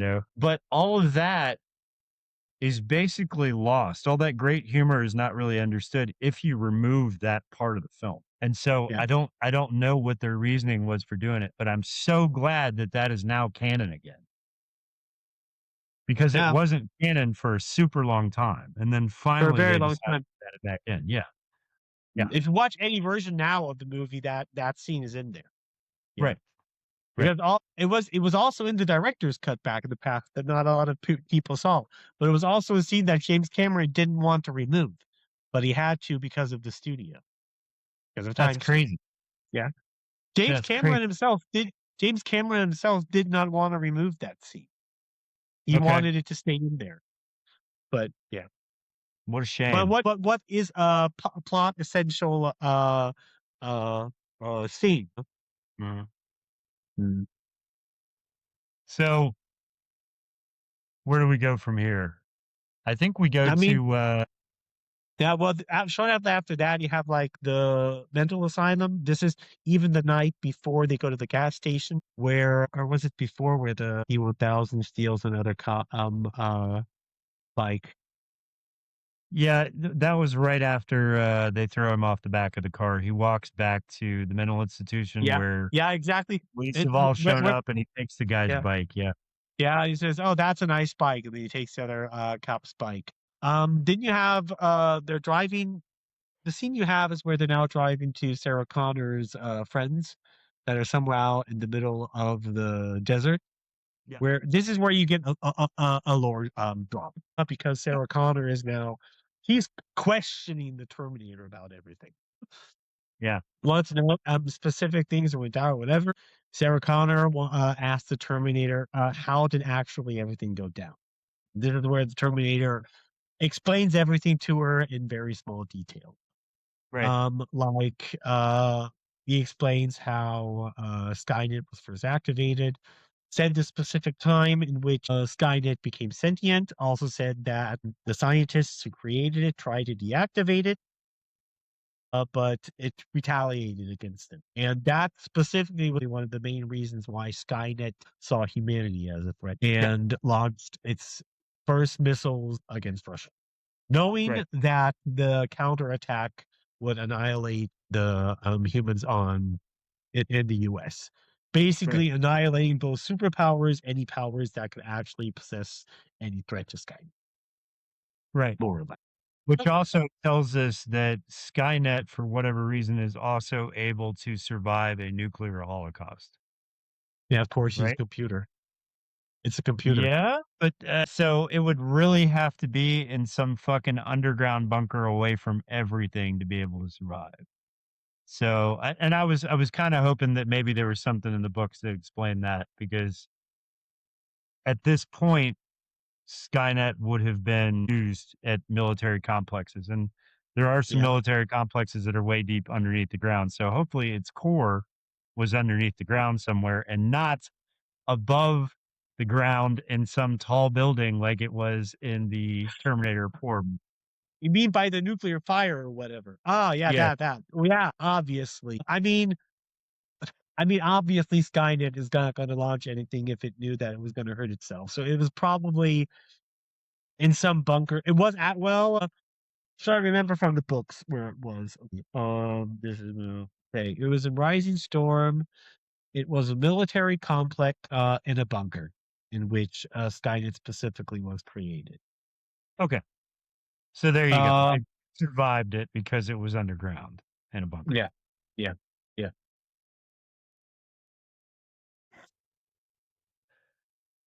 Yeah. So she gets the full story. This is also where she learns about Miles Dyson, right? Yes. Yeah, because she explains, oh, she also wants to know who is responsible for it. I think this was also when they're at the gas station. Yeah, because she might ask him that even probably before. And this is where he explains Miles Dyson that he's going to create this processor chip, and then that all leads up to the creation of Skynet. Right. Exactly. Right. Yeah. And so when she gets this info, that's enough right there for her to want to leave and go take care of the issue herself, right? Because she thinks if she can eliminate this thing on her own without bringing John into any more entanglements or into any danger, she wants to do it herself. Yeah. Because this is the part where they arrive at Sarah Connor's friends. Yeah. They all get along because they see Sarah again or whatever. This is where John gives, because they ask who is this guy, and John calls him Uncle Bob. Right. Yeah. And this is where they this is where they stock up with weapons. Yeah. Because Sarah Connor had weapons saved or whatever. This is where also Arnold gets the minigun, the Gatling gun. Yeah. So, fun bit of movie trivia here. This Gatling gun wasn't originally going to be in the movie. It was, do you know the history behind this thing? No. It's interesting. So, this specific Gatling gun prop has been used in other movies, Well, one of which is The Predator, the exact same Gatling gun, right? And so when James Cameron was looking for a way for Arnold Schwarzenegger to be able to take out multiple vehicles on the ground outside of the facility without Yeah. hurting anyone and doing all this stuff, he's like, how are we going to make this work? And Arnold Schwarzenegger was like, well, there's this cool fucking Gatling gun that we used in the movie Predator in Yeah. that lot right over there, like right across the street from where they were filming. And so he requested the prop. And so Yeah. this is the second movie that we're seeing Arnold Schwarzenegger and this Gatling gun together. Yeah. I just thought that was cool, right? But yeah, Okay. Yeah. this Yeah. is where they pick up that Gatling gun. Yeah. Then they have this thing going on where John Connor has a discussion, has a conversation with the Terminator. No, explain basic thing with his mom and John Connor. John Connor sees this Terminator more or less as kind of a father figure now. Yeah. And it's just explaining like, oh, that his entire life was like this, learning how to blow shit up and everything was cool. But his mom was with a lot of fucking assholes because she hopped into bed with any guy that she thought could teach her something Yeah. about military shit. But he said, yeah, there was this one guy I really liked. He was really cool. But then my mom fucked it up because she started talking about the future war and everything. And he thought she was batshit crazy. Yeah. As you would. And then pretty much John Connor ends it up like, yeah, but honestly, he just thinks that she just still loves his dad. Yeah. And that she never really got over him. No, she told him, even though she only had one night with him, she felt like she loved him for a lifetime. And John Connor used to say that he also sees her crying sometimes when she has like a few minutes as you can think about it. So, but she denies it. This is where Uncle Bob asked John Connor, why do humans cry? Yeah. This is also, I think, a very important thing comes emotionally, not because this is where John Connor tries to explain to the Terminator. Now, this will be very important later on when it comes to Later, right. This is where John Connor says, well, I don't know, just when it hurts, you cry. And then Uncle Bob is like, oh, then pain causes it. No, not really. You see this funny situation that John Connor is trying to explain to this computer, to this Terminator, why humans cry, what makes no sense. And then basically John Connor and the Terminator start to fuck around. Yeah. This is the scene where I think shortly before, after this scene, Sarah Connor falls asleep, but before that, he sees John Connor and the Terminator, fucking around, others playing around, doing shit. Yeah, And they're this is playing where the high Sarah, five game. Yeah. yeah. And this is where Sarah has this inner monologue, basically saying like, from all possible candidates she wanted as a father for John, this machine is for some insane reason the best candidate. It will never get drunk. It will never hurt him. It will never say it has no time for him or anything. It will always be there for him and protect him. Yeah. Yeah. And pretty cool scene. Yeah. Yeah, it is. It is a great scene. Cool. After that, she falls asleep and has this nightmare that she has constantly, where she sees this playground being children and kids being burnt by the nuclear fire. This is a reoccurring nightmare she has for every night, I guess, for years now. This is when she wakes up after that. That is when she decides to go kill the Miles Dyson. Because you see her after that loading weapons into a car, and then her other friends said, yeah, she has to go out and do something, and you're supposed to be there, and then she drives off. I mean, I think shortly after that, you see John Connor and Arnold Schwarzenegger on the table talking. I think this could be a scene where John Connor at this point has this conversation with the Terminator about his dad or whatever. And because they saw that she onto a table scratched in the world's no fate. No fate. And John Connor recognized that because that was something her father told that I haven't seen the movie that often. It's a scene that we see in the first movie where Kyle Reese stops her and says, he made me memorize something that you're supposed to tell young John when he's born. That there is no fate. Our fate is only what we make it, right? Yeah. And so she's been telling John this his entire life. And when he sees it carved into the table, he knows that she's about to go do something bad. Yeah. Like, it just gives him a premonition. She wouldn't have done that if she wasn't going to go do something bad. And that's when him and the Terminator at the exact same time have the realization that she is going to go after Miles Dyson. Yeah. And it's Yeah. funny because you actually, if you watch the Terminator in that scene, when when John goes, she's gonna kill Miles Dyson, the Terminator goes, like he realizes it at the same time. So for me, like there's certain little things that Schwarzenegger did with that character to make you realize that he's slowly becoming a little bit more human. And this is one of them. Like he has normal realizations and actually acts like a human, which I thought was cool.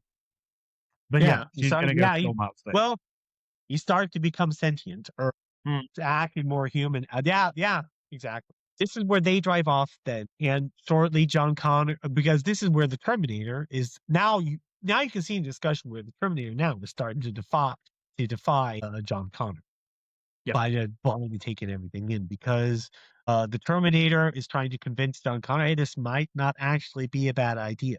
This is bad No, for our it's just mission. yeah, but you can't kill him. You can't kill a person or whatever. And then I think Uncle Bob says, "Well, killing Miles Dyson could prevent the war." Yeah. I mean, it could. There's a possibility. Good. I mean, from his point of view, it doesn't. But again, at that. But I don't care. Do you not understand what I told you about why you can't kill people? And this is where the Terminator says nothing. He just looks over to him, and that is pretty much it. But there's also a few scenes where we forgot is always kind of in the middle. These are also important scenes. We forgot entirely throughout the entire movie the scenes with Miles Dyson. Yeah, we did.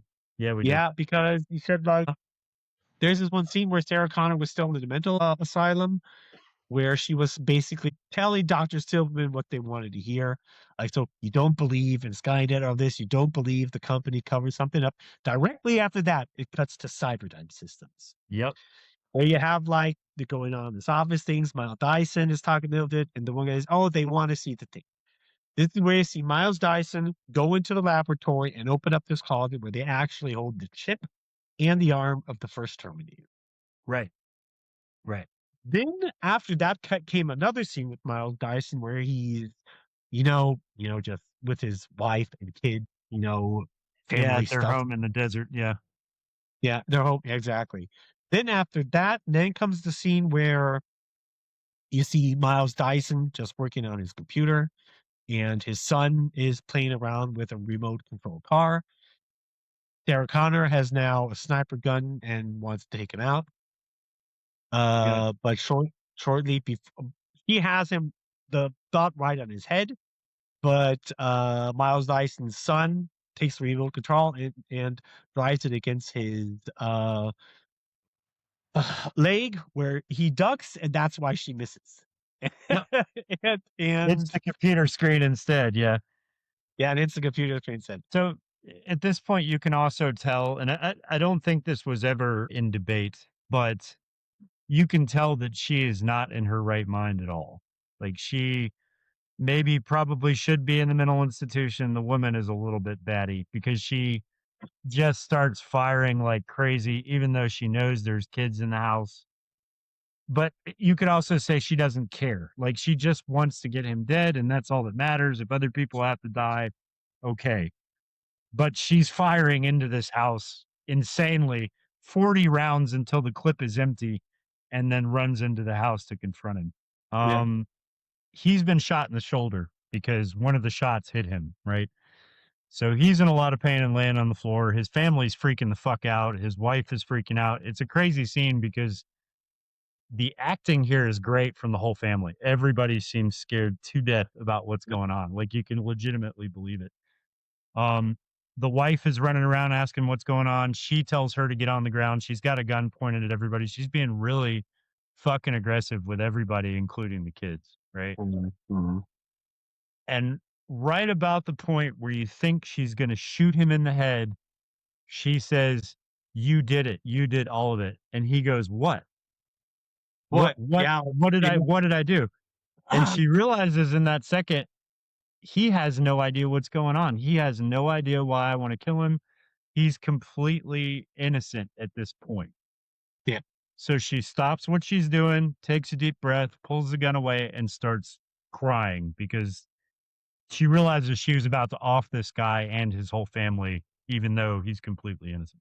Yeah. Right? Because this is like a situation where how something is created with good intent, with good intentions, but turns to evil. Even though technically, Skynet was also Skynet is a military defense computer. So you can say yes, it was to a certain degree created with a malicious intent, but this guy probably was not aware of what his invention would lead up to.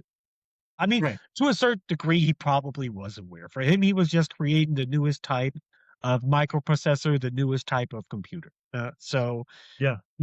This guy probably was aware that his invention was going to be used for weapons, but wasn't. Yeah, how should I say it? Just like Albert Einstein came up with nuclear energy. He probably didn't think that the nuclear bomb was going to be built through it, and stuff Right. like that. Yeah, but Right. and then directly in that moment where she realizes it, where she goes onto the floor, you see John and Connor and Uncle Bob coming rushing in. Where Uncle Bob, where John Connor goes directly to his mom, and Uncle Bob immediately starts looking after them. Right. Yeah, starts giving him first aid. Says here, the bullet went through the wound. Here, put your hand on it. The pressure will stop the bleeding, and yada yada yada. Right. Then this is where I think Miles Dyson or his wife or both of them ask him, "Who are you people?" Yeah. Then John Connor gives Uncle Bob a knife and says, "Show them," and then Yeah. takes the kid away, not to his You room. got the feeling that they probably had this conversation in the car on the way. Yeah, Like, here's what you're gonna do because we don't have a whole lot of time. You're gonna tear the skin off your arm and show him your hand. Because that's exactly what he does. Like he says, he yeah, gives him the knife, he cuts here, and this is a grody scene. Like, can you yeah. imagine what these people are thinking, dude? Oh yeah, they're. I mean, you can see in their faces that they're freaking out. But this is also They're what horrified. this. I mean, you can see how they instantly are shocked and are freaking out by this. And I just think even Arnold Schwarzenegger can only play the Terminator or Conan. Now it's like Yeah. he is perfect in this role because, of course, it's not like he's not really cutting himself, obviously, but it's Right. just the emotionlessness that he's doing it with, like it's nothing. Yeah. And also, by the way, the special effects, the practical effects here are brilliant. And this is definitely one of the most iconic scenes in the Terminator franchise. By far. By far. By It's so far, yeah. cool too because like with the practical effect, it really does look like he's cutting into his arm and pulling the skin off, and then you get the robot hand like actually moving and doing Yeah. everything. And if you realize his shoulder and everything on his body is moving exactly how you would if Yeah. you were moving your hands. So it looks completely fucking believable. Yeah. Totally. Yeah. One of the best instances of early movie magic ever. Yeah. Like, Yeah, really, totally. And brilliant fucking scene. this what also makes it iconic is when he's moving his arm, you see Miles Dyson see his arm move and then realizing what's going on. Right. It's like, holy fucking shit, because he recognizes the arm Yeah. from He sees it every day. Yeah. Yeah. He sees it every day, but he's never saw it functioning. So he realizes, okay, whatever this arm from, these people have something to do with it, even though he's clearly, even at that point, not fully aware what's happened. But he now knows, okay, holy shit. Then it cuts to the scene where Sarah Connor is basically doing a short monologue over what's happening. How Miles Dyson, how the Uncle Bob is sitting down and explain everything that is going to happen to Miles Dyson. And it's just like, what I would have really liked, I'm going to be honest, is to have a scene where you could specifically just hear Uncle Bob reciting everything again. I know for a lot of people, it would be just another repeat, but I just thought this would have made for me this scene. I would have loved that if I could just hear that again, just see this scene specifically. How And see how they reacted to it, because it is a fucking epic, crazy explanation, and to, like, see his face and the family's face as he's explaining it, yeah, I would have liked to have seen that too, that definitely. absolutely, definitely. But however, still, I think it's still great because you can see how you can see how on his wife's face, like, oh my fucking shit, and this guy just sitting there totally shocked and devastated because seeing now the Terminator, Uncle Bob, he believes everything. Because for him Yeah, also, he says, I would just see to this guy, after what he's seen, the technology he's worked with, nobody knew where it came from. And now seeing a right, fully functional model of this and explaining all of this, shit, yeah, the only way for him it's possible future shit or whatever. But of the funny course. thing is to see how the devastated look on his face, how he's just like, I mean, this is like the face of a guy where all of his entire life work is now being destroyed in front of him. He is now also the realization what his life work is going to lead up to. Yes. And it's just, and Sarah once the mom, Sarah yeah, Sarah it, Connor says as much too, yeah, that's the cool part, because yeah, she's back there smoking, like, coming down off of this rage that she was in, yeah, and she's like, "Yeah, it probably doesn't feel good to realize that you are the cause of the death of 300 million people." 3 billion. 3 billion people, right? Um, and she hits the nail on the head. That's exactly how his face looks. It's like Yeah, realizing that you are the bringer of the apocalypse, basically. yeah, Um, this guy is fucking destroyed. That absolutely. But and I mean, absolutely believable, you yeah, know? absolutely. And one thing, once the monologue stops, the first thing he says is, "I think I'm gonna puke." What I think every normal As person, anybody would. Yeah. but what I would just love to bring in at this point, just sit, just stand down next to Sarah Connor and just whisper to her, "What you're gonna about to do is gonna cause 2 billion more people to die." Yeah. Yeah, that's true. That's true, because they have no idea what they're doing and what that's gonna cause, right? Yeah, yeah. And that's kind of the whole paradox of this thing, and I think that gets skipped over because the movie goes by so fast that if you don't stop to think about it and you don't know what comes next, you don't realize that every tiny little movement that these people make has waves of repercussions into the future, Triple effect. right? Yeah, And when you realize that, the movie takes on a completely different meaning than what it is on the surface, right? yeah. And that's why it's so cool. That's why it's cool to talk about it, because like I said earlier, I don't think many people really get that. No, I no, don't no, I think they won't, get because it. how should I say it? I mean, for me, there was like, even when I mean, I'd watched just like I know these two movies I know in and out. And it's just like even throughout the years, thinking about it again and again and again, going through so much multiple scenarios. It's just I always had the thought, did they actually prevent the apocalypse? Did they actually prevent Judgment Day? Because this is a major big corporation. Is this entire work really gonna be stopped by them blowing up one building? I mean, um, here's the point. It also would have worked if Selena, the I-950 model, was not Right. around. Right. Yeah, because Yeah.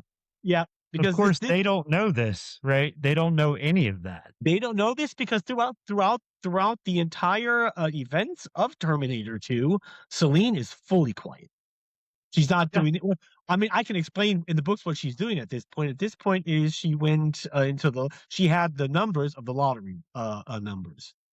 Okay. That's what Skynet programmed into her. So the first thing she did, Brilliant. sat down for a few weeks and played lottery because she knew Okay. she knew what numbers would give her the most amount of money, and within Okay. a period of like a week or so, she was financially independent and had millions Okay. of bucks. She bought a house your Cyberdyne system with all of her knowledge. After the Cyberdyne building is exploded and all of their work is gone and blah blah blah. The entire corporation is like, oh shit, this was going to bring us so much money. We're going to lose the contract with the military, and on and on and on. Exactly at this point, now we have to up our security. So they put up a job offer for head of security, and Selena instantly applied for it because she and because she knew she was specifically looking for that, and she was also trained by Skynet to use her female aspects to seduce other guys or to flirt with them because she's programmed to infiltrate people. Right, of course. And she says that even not. It's crazy. This scene specifically is crazy because she comes in with all of this knowledge and says, "Hey, I know how to do this and that and whatever," and she convinces them because she can instantly just go in there and just make Skynet. That's how much knowledge she has of it. Right. And she's like, "Oh, I can save the company. I know what we can do. I know how to do this and this and this and this and this." And they instantly hire her. And I think there's also a scene in the book where you have like these two rich ass CEOs thinking like, oh, they're, kind of playing this chick or whatever. And she's sitting there in her head thinking, you guys are so what did she say? She's thinking to herself, these inferior humans that think that they're somehow playing me. They're totally inferior to me. And if I could, I would just kill them because they're annoying to me. Yeah, that's just so crazy. That's what's crazy about the scene in the book specifically, because this is specifically Selena gets the job as head of security and then just instantly installs all files that were lost in the explosion of the building. Yeah. He installs that onto some hard drive. Then it says, I found a backup here. No shit, dude. So basically whatever happened in the book that comes after this, everything that they've done, none of it worked. Because of her, right? Yeah, right. Exactly. That's fucking crazy, dude. Not necessarily it didn't work, it postponed it. Yeah. Because this is something that took Celine a while to accomplish. Because she had to fake a lot of shit. She had to make up her own identity, make up her own credentials or whatever, make sure that she would get this job at Cyberdyne Systems. And she could not necessarily force that. So that took a amount of time. And the entire company had to reorganize everything or whatever. But at the time when they were doing that, they had to go back to the chalkboard again, back to the basics, because everything was gone. And that's where Celine came in. And magically found a backup of all the info that went lost. But this is something Skynet foresaw, and that's why he sent back the I-950 for exactly this reason. So, but this is the crazy thing. Just like I mentioned previously in the episode, this specifically was only noticed by Skynet due to the time alteration. Right. Does this the reason? I mean, the thing is, the reason Skynet knew, just like I explained a few minutes back, that time travel possesses a risk, and already had maybe a plan that it had to send back one of the I-950s. Skynet in the future remembered that it became sentient in 2004. Right. Now, but it also detected files that it became sentient on the 29th of August, 1997. These were files from the asylum Sarah Connor was locked up. Right, yeah. Now, this would have never been noticed by Skynet if they wouldn't have blown up that building, because that was caused the creation of Skynet to be postponed. That is what caused it to become sentient in 2004 instead of 1997. Holy shit, dude. That's a fucking mind fuck. It is. Holy crap, dude. Dude, it is a total mindfuck. But what brings everything back down to this single paradox? So, once you change time, there is only a very small. The timeline will heal itself, just like I explained again. There's a certain amount of time that it will take for time to repair itself. But once that happens, the timeline is set.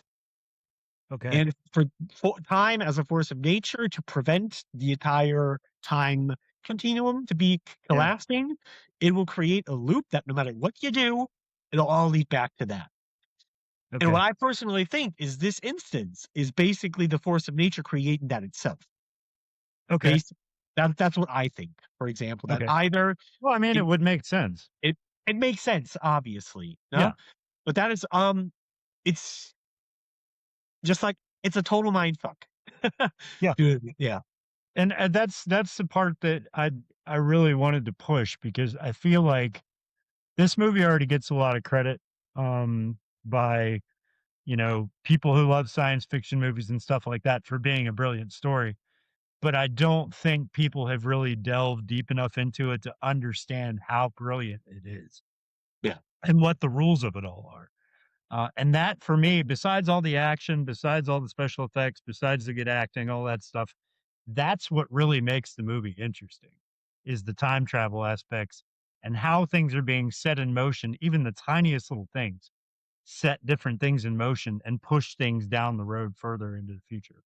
Yeah. Right. So if you try to get your mind around it, and a lot of people have, like you and a couple other people online, you can understand it, but it takes up a lot of space. Yeah. It takes up a lot of space. It takes up a lot of time and a lot of space. But there's also a thing where you see like where you can tell a lot of people dislike James Cameron's movies, but you can say he is a very good storyteller. And Yeah. what he does very, very. And one thing Yeah. that James Cameron brought up is that if you make stories like this, the basic story has to be simple. The world building and lore you put into it, that can be super complex. Yeah. But the story itself should be simple. So basically, you can follow it. Right. And what also is the reason, obviously, why James Cameron even has said in an interview that only Terminator 1 and 2 are canon, by the way. Yeah. Yeah. Right. This was even stated by James Cameron.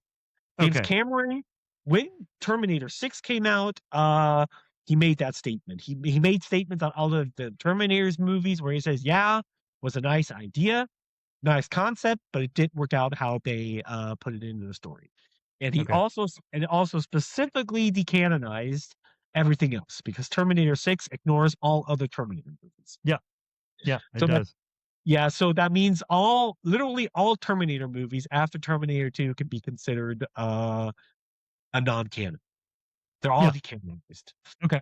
That's great because they're Yeah. awful. Yeah, that's true. And even Yeah. how should I say? James Cameron even stated that he would be interested in making another Terminator movie. Just he doesn't know how at the moment. He doesn't know how to continue the story. Because one thing that James Cameron said is for him, he struggles with writing a script because for him, this story is no longer science fiction; it's reality. And Okay. That's interesting. that is a statement by James Cameron. That's why he said he struggles with writing the script for Terminator. Okay. Because for him, Terminator was always a warning to understand the future, what actually technology can cause if you don't understand it. But if he wants to write this story now, how is he going to do that? Yeah, because it's already happening. Right. Yeah. Yeah. And So it's already happening. yeah. And I mean, we're in the infantile stages of it, but it is enough of a reality that he would almost have to write from reality now to create the next part Yeah. of the Terminator series. Yeah. And as much as I would love to watch another Terminator film, and you might agree with this, it would have to be on par with part 2. It would have to be as good, and the story would have to be as well thought out and grounded in reality for it to work. And I don't think that's possible either. No, not really. I mean, because how should I say? Even if you follow the book, the point is, it would only work out if you basically do what Terminator Resistance did, and just basically tell the story in this fictional universe as if the world ended in 1997, for example. Yeah. No, Right. yeah, That that could is- work.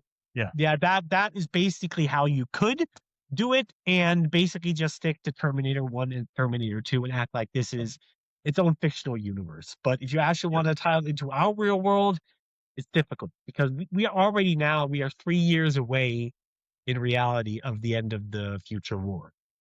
Right. Yeah. So, Yeah. yeah. Yeah, I know. Yeah.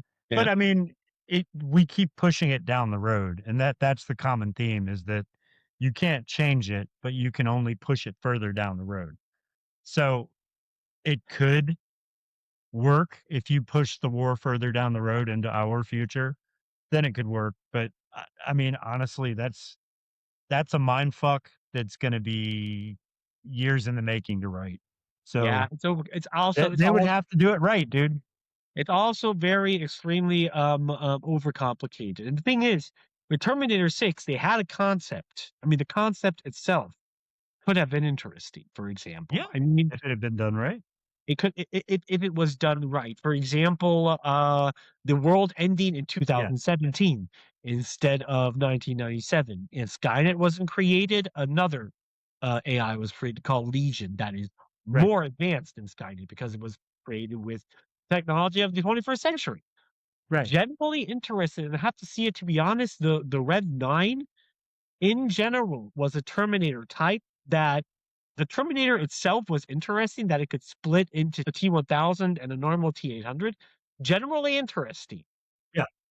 but I The just generally, execution was very flawed, though. yeah, it was very flawed. It was basically just Terminator 1 and Terminator 2 jacked up into one story. Yeah. And what I also thought the entire time, the point I would bring up that would have made Terminator 6 a more interesting movie is if basically like Terminator 2, this Rev 9 would come back and would be the protector of what's her name, the future leader of the resistance. I cannot remember now. However, the female the female leader of the resistance Yeah. goes back and basically tells her kind of the same story as Uncle Bob tells John Connor. And then he has all of these like the half human, half cyborg from that's the main protagonist. Yeah. Them actually after the female leader of the resistance. Okay. And Yeah. he's protecting them kind of a little bit or whatever. Does seem a little bit absurd, but the plot twist I would have built in is as if later on in the movie it would have came out that she is not the leader of the resistance. She's the person who creates Legion. Okay. And Yeah. the people Yeah. after That could have her, been cool. That's a nice little plot twist. Yeah. the people that are after her are human soldiers from the resistance trying to kill her because in this version, humanity loses the future war. Okay. See, that could work. You Yeah. should fucking pitch that, dude. You should pitch that and see where it goes because that could be good. And I mean, you for the movie audiences, you could ignore everything that came after Terminator 2 and they'd be fine with that. I mean, Yeah. honestly, I would. Anybody who really is interested in the story would be fine with it. But yeah, pitch that, see what happens. Okay, so let's get back on track. Yeah. Right. So Miles Dyson has just been told that he is the bringer of the apocalypse. He has this realization. And after he's been beat on with this realization for a while by Sarah Connor and by John Connor, he says, well, yeah, I'm not going to continue my work now. I mean, I'm going to scrap the whole project. I'm going to delete the files. Yeah. Sarah Connor, I think, says that's not good enough. We have to destroy everything. And I love how quick this switch gets flipped in Miles Dyson's head that he realizes, fuck, I'm not just going to be able to go back to work and delete files. We're actually going to go scorched earth right now and go destroy everything. Yeah. And how willing he is to just go and do that proves how rough that story was that he just got. You know what I mean? Yeah. Also, yeah. But I he's mean- willing to do it. He's like, okay, let's go fucking torch this thing, you know? Yeah. The thing is, that does show one hell of a character. You know, everything he's worked on so far is his life work. And he's willing to just throw all of that away after hearing what his life work is going to lead up to. And I just say there's a lot of people, I think the majority of people probably would have stopped at this point. They wouldn't have go out of their way into the company to destroy it, you know? Yeah. Yeah. but at the same time, I don't see that he has a choice either. I mean, if he had said no, I'm not going to do that, they would have just forced him to do it. Probably, yeah. They would have. I mean, they would have been like, "Well, you don't want too tough. Grab him, Uncle Bob," and they would have drug his ass straight to work, and they would have done exactly what they go do now, right? Yeah, exactly. Yeah. Okay, so he tells his wife and kids, "Hey, hang tight." You know, he Mm, doesn't say, "I'll be back" or anything like that. They just leave, right? yeah, Um, Now this is we know from the books what happens after this, so it's kind of a moot point.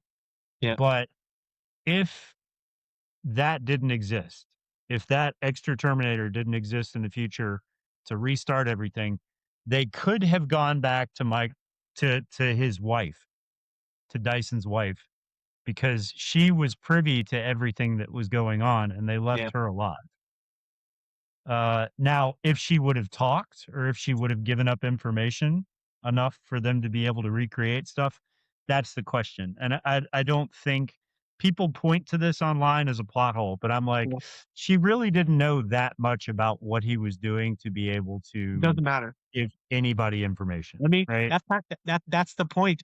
It doesn't really matter because she knows about everything happening, and this is the Right. point of the thing. She is probably going to talk to somebody at Cyberdyne Systems Yeah. because Her husband's dead. Right. Dyson is in is a high position. She's his wife. They were going to call her, and she's going to have told somebody. And this is just the point. Even the idea existing will cause it to happen because time as a force of nature has something it can work with. It has something Right. that will redirect it into that direction. It might postpone it, maybe years, maybe even a decade, but it still will happen. Right. So So not yeah, not a plot hole, but a yeah, lot of people point to that, so I had to bring it up. yeah. Um Anyway, so we leave the kids, and the wife at home, and they go to his office, right?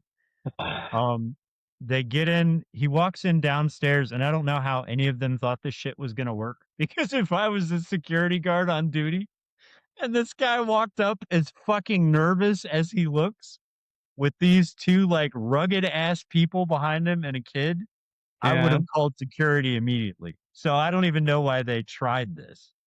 But he walks in with all of them behind him and he said, "Hey, these are some friends. I want to take them upstairs and show them around." Security guard doesn't buy that at all. He reaches under the desk to hit the alarm. Mm, Sarah points a gun at him and says, "Don't even think about it." They tie his ass up and throw him in a bathroom, right? yeah. Yeah. And then they head up to the office. Um, when they get up to the top, they try to get in one of the doors, but the security alarms have been tripped downstairs because the other security guard walked back and realized that Mm, the one security guard was no longer at his post. So yeah. he tripped Yeah. the alarm. And now, because the alarm is tripped, it sealed all of the normal functions that allow you into those rooms. And so Yeah. now they can't get into it. Thankfully, the card reader looks exactly like the card reader on an ATM. And John Connor's like, wait a minute, I can hack ATMs, so I can probably hack this thing. So you guys go get the other pieces we need, and I'm going to try to hack this door. Yeah. So we leave John there hacking the door, and the rest of them go to get the rest of the stuff. Yes, exactly. You see, like them going up, Miles Dyson and Sarah Connor walking up to the office. Miles Dyson trying to get in, but his security card doesn't work anymore because everything was locked down. Right. And she's like, "How do we get in?" And then Uncle Bob walks up, and then we try mine. He walks up with the grenade launcher. Ah, Yeah, that's right. Yeah, he yeah. shoots the fucking door open with a He, grenade launcher. he Right. shoots the Right. door Right. open with the grenade launcher, and you hear all the fire system, everything going off. The sprinkler system and the gas. Yeah, and the Yeah. gas, and he's like, "Oh no, we have to wait till everything clears out or whatever." And then Uncle Bob just walks into it, grabs the masks and gives it to them. And this is where then they basically both go in, are in and pulling up all of the files, more or less, Right. setting up explosives to get everything ready or whatever. No, Right. at one point, Miles says, "Okay, how are we going to detonate it?" And then Uncle Bob just remote control. Yeah. Yeah, Yeah. I love that scene. He's like remote control. yeah. Uh, and he hands Miles Dyson the remote. Right. Mhm. Um, Miles Dyson goes back to John Connor, and John Connor manages to hack into the and get the key. Right. Miles and John Connor go into the room where the arm and the chip is. And Miles Dyson's like, oh yeah, well, to get that out of there, you have to. John Connor just pushes the damn thing on the floor, and then throws the thing with the chip on the floor and picks them up and just says, "Now we got Skynet by the balls." And then they go back into the other room. Yeah, I love that part. Yeah. Now I think the other security guard downstairs calls the cops. Yeah, The yeah, security guard downstairs realizes that the first security guard is tied up in the bathroom. He calls the police. He says, "Hey, we've got an infiltrator here. They're upstairs." And the cop on the other end of the phone says, "Okay, how many people do you need? Like, do you need a security detail? What do you need?" He said, "Send everything that you have right now." yeah, And so that's why the cops get there. At the same time, the T-1000 shows up over at Miles Dyson's house on his bike, notices that all the files in the house are burned and everything there is destroyed information wise. And then hears on the radio or the TV or something in his house that there's a very big operation with a lot of police at this office building down the road. And it mentions somebody's name, and that's what tips him off. So he heads there on his bike too. So we have a bunch of cops showing up at this office building, basically like a brigade of cops, right? And yeah, SWATs and a helicopter and all this shit. And the T-1000 is on its way there, right? So they're burning files, they're destroying everything. Uh, Miles Dyson looks at Uncle Bob, who has an axe and is cutting up stuff with the axe. He's like, "Can I borrow that axe?" yeah, And Arnie's like, "Okay," and gives him the axe, and he goes over and destroys his entire system that he had been creating yeah. with the axe, right? Piece by piece, he's just destroying this fucking thing. And it's about that time that they realize that the cops are downstairs, right? Yep. And so when they realize that, they're not really sure what to do about it. And I think this is where Arnie's like, "I got it." Right. And so you flash outside, and there's this fucking brigade of normal cops and SWAT force and a fucking helicopter that's flying around the office building. He gets that fucking minigun that that he had tucked away before, brings it out, kicks a desk. And I love this part because it's like a pretty big desk, right? He just Yeah, kicks it one time with his foot and it flies out the window, breaks yeah, the window, and he stands there with this fucking minigun. And you see through his vision, like how many cops are out there and where their locations are. And he starts firing this fucking minigun. And this is, from a movie making standpoint, this is a scene that probably costs so much fucking money to film that a lot of their budget went to this yeah, because this is explosion after explosion. Uh, the tops of cars being cut in half by this minigun. He devastates the entire fucking police force, everybody outside. And then when all the smoke is cleared and everything's on fire and you see cops running, you see through his vision how many human casualties. And it does like a quick tip and a search around, and then it yeah. says 0 human casualties. So he was able to decimate this entire police force without killing anybody, which Yeah, thanks to John Connor, of course, right? of course, exactly, because Yeah, he was not supposed to kill anybody. Yeah, right. and I just see like a lot of people over the years, not necessarily science fiction fan, bringing this up, like, oh no, it's totally impossible for this to happen because he would have hit. And I was like, no, this is a highly advanced killing machine. It's a fucking computer, highly advanced. I mean, Yeah, it can hit with the precision and with the accuracy of beyond anything human. This right. thing would absolutely be capable of just shooting at the cars and everything and not harming anybody if it wanted to. Yeah, Yeah, so absolutely.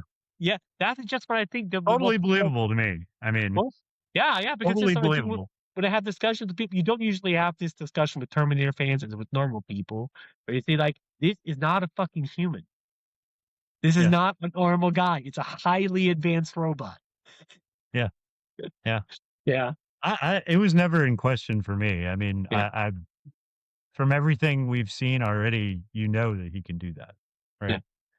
right? It's just cool that you see that he was able to do it. Like, and if you go back and watch the scene, if you're a fucking maniac, right? If you go back and watch the scene and watch where the bullets are going and what they're doing, it is very, very, very precise. Yes. I mean, Uh, that was brilliant it also in doesn't the look first reckless at all. in the first Terminator movie and in this one, the T-1000 and Arnold Schwarzenegger, they hit with every single shot. Yeah, And I yeah, looked they do. into this. They don't miss. Every time in the movie there was times where I really looked into it, there's not one shot these guys miss. Yeah, Neither the T-1000 or every single shot hits.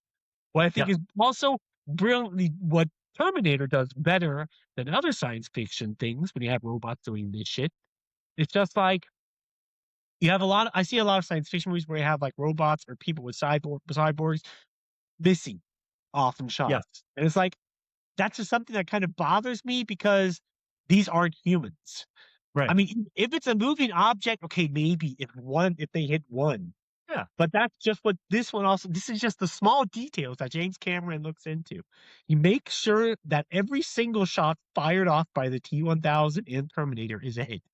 That they hit yeah, every single shot. What is brilliantly done. which they would. Right, right. Um, so at this point, the cops downstairs have now infiltrated the main part of the building, right? Yeah, yeah, So they decimated the police force, but they have a small SWAT force that drives up with a van and unloads all of its people, and they rush into the downstairs. Go ahead. exactly. But you forgot one small scene that is before when they want to detonate the bomb. Yeah, No, Sarah Connor says, "Here, give me the detonator." Miles Eisman picks up the detonator at the same time a SWAT team comes into the office and right. just starts shooting. Yeah, yeah, Yeah, Miles Dyson gets hit several times. Sarah Connor and Miles Dyson down on the floor. They look at each other. Sarah Connor, obviously, first impulse wants to help him. yeah, Looks at him, and he's holding the detonator. Shaking because he's been shot like I don't know how many times. yeah, dude. I mean, these are death shots, Yeah, man. yeah. And It's he he's just looks going to at her. die. Yeah, He just looks at her, nods because he knows, okay, he's fucked at this point. yeah, And he tries to get away, but she manages to get into one room. But is trapped in that room because there's no way out. Uncle Bob just hits a hole in the wall and yeah. I rips her love out. that part. Yeah. Because John Connor realizes it because he's looking through the security cameras and he's like, "Hey, mom got away from the initial fire, but she's in a room where she can't get out. We're gonna have to go in there and get her," is what he says. And Arnie, without saying a word, is like, it's just basically like knocks out the fucking Yeah. wall, grabs her up, and pulls her into the next room. I fucking love that shit. Is an awesome scene. Then comes the scene where you're saying now. Also, one of the most iconic scenes. Yes. No, I mean, Yeah. I would say there are. I mean, this movie specifically, it just has. There are like. I rarely see science fiction movies that have this much just impactful, epic scenes that burn themselves into your head because every Terminator fan knows the scenes. Yeah, of Where course. you Of have course. like Arnold Schwarzenegger comes out of the room, starts walking towards the cop, and they're like, "Freeze, freeze, or we'll shoot, or Put whatever." down And your then weapon or we'll shoot. Yeah. yeah, And he just yeah. keep He, walking right he at him. just keeps walking at them and like, "Okay, drop him," and then they start shooting at him. And then what makes this scene so much better is they have the Terminator song playing underneath it. No, Yeah, they do. Yeah. The they're music is definitely a player. they're shooting at him, and he just walks at a normal pace towards them, gets hit left and right everywhere, but just keeps on walking. Just it's tearing up his face. It's Yeah. like fucking up his clothes, and he's just And you can put that in together with the Terminator music coming in, and then just boom, pull that forward. I don't know. This scene is brilliant. I love this. Is also this scene, I would say, and the final scene is one of my favorite scenes in the entire Terminator yeah, franchise. Yeah? absolutely. Yeah. And what is insane is how he takes out the cop. He just All in the knees. All in the knees. He doesn't kill. He just picks up a grenade. He just shoots them in the knees, but total relax, as if this is a total fine situation. Just walks up, boom, boom, boom, boom. Until the cool thing is too, like Yeah. if you're a gun person, like so military, you're trained to count your shots. Like that's a very normal thing. So you always know how many bullets you have left in your Yeah. weapon and in the clip. So you can count as he's shooting if you know what type of model gun. Yeah. And at about that point, when you realize, dude, he has no shots left, he knows it too, drops the gun, picks up the fucking the gas gun, right? Yeah. Because there's a gun that's almost like a minigun that we use military that has gas pellets in it. Picks it up. There's two remaining cops. Shoots one of them dead in the chest with this fucking gas pellet, right? So it hits him, and the force of it knocks him backwards. The Yeah. other cop sees that, Yeah. turns around to run away, and he shoots him in the back with it. Yeah. Yeah. Right. Yeah. And so now the force coming out of this gun is enough to like break your arm. Right. Okay. So Yeah. these Yeah. guys are hurt bad, but Yeah. not dead and not mortally wounded. And he walks right past them through the gas. And I think there's one cop who's trying to get out of the. No, he walks out into the street, shoots another gas pellet into the street where Multiple. the remaining cops are. He shoots Right? multiple for the gas to come Yeah. out. Yeah. Yeah. And so they come up. This is another scene I love. He walks up towards the car, a cop getting out with his gas mask, gives him the gun and says, "Please hold this." And he pulls off and Takes his fucking mask off. Brilliant, dude. Fucking Brett brilliant. love it. It's awesome. I love this scene. However, Yeah. this is also just there are then he gets into the car, but instead of ripping it open, he looks looks for the key, and just Yes. turns it on. This is just there are so much small things, brilliantly small things, that show how this Terminator, since they flipped his switch, Learning. is Yeah. becoming more and more sentient. It's hard to actually pinpoint at what point in the story he fully becomes sentient. I know when that point is, but even throughout the entire thing, this thing still is basically following its program.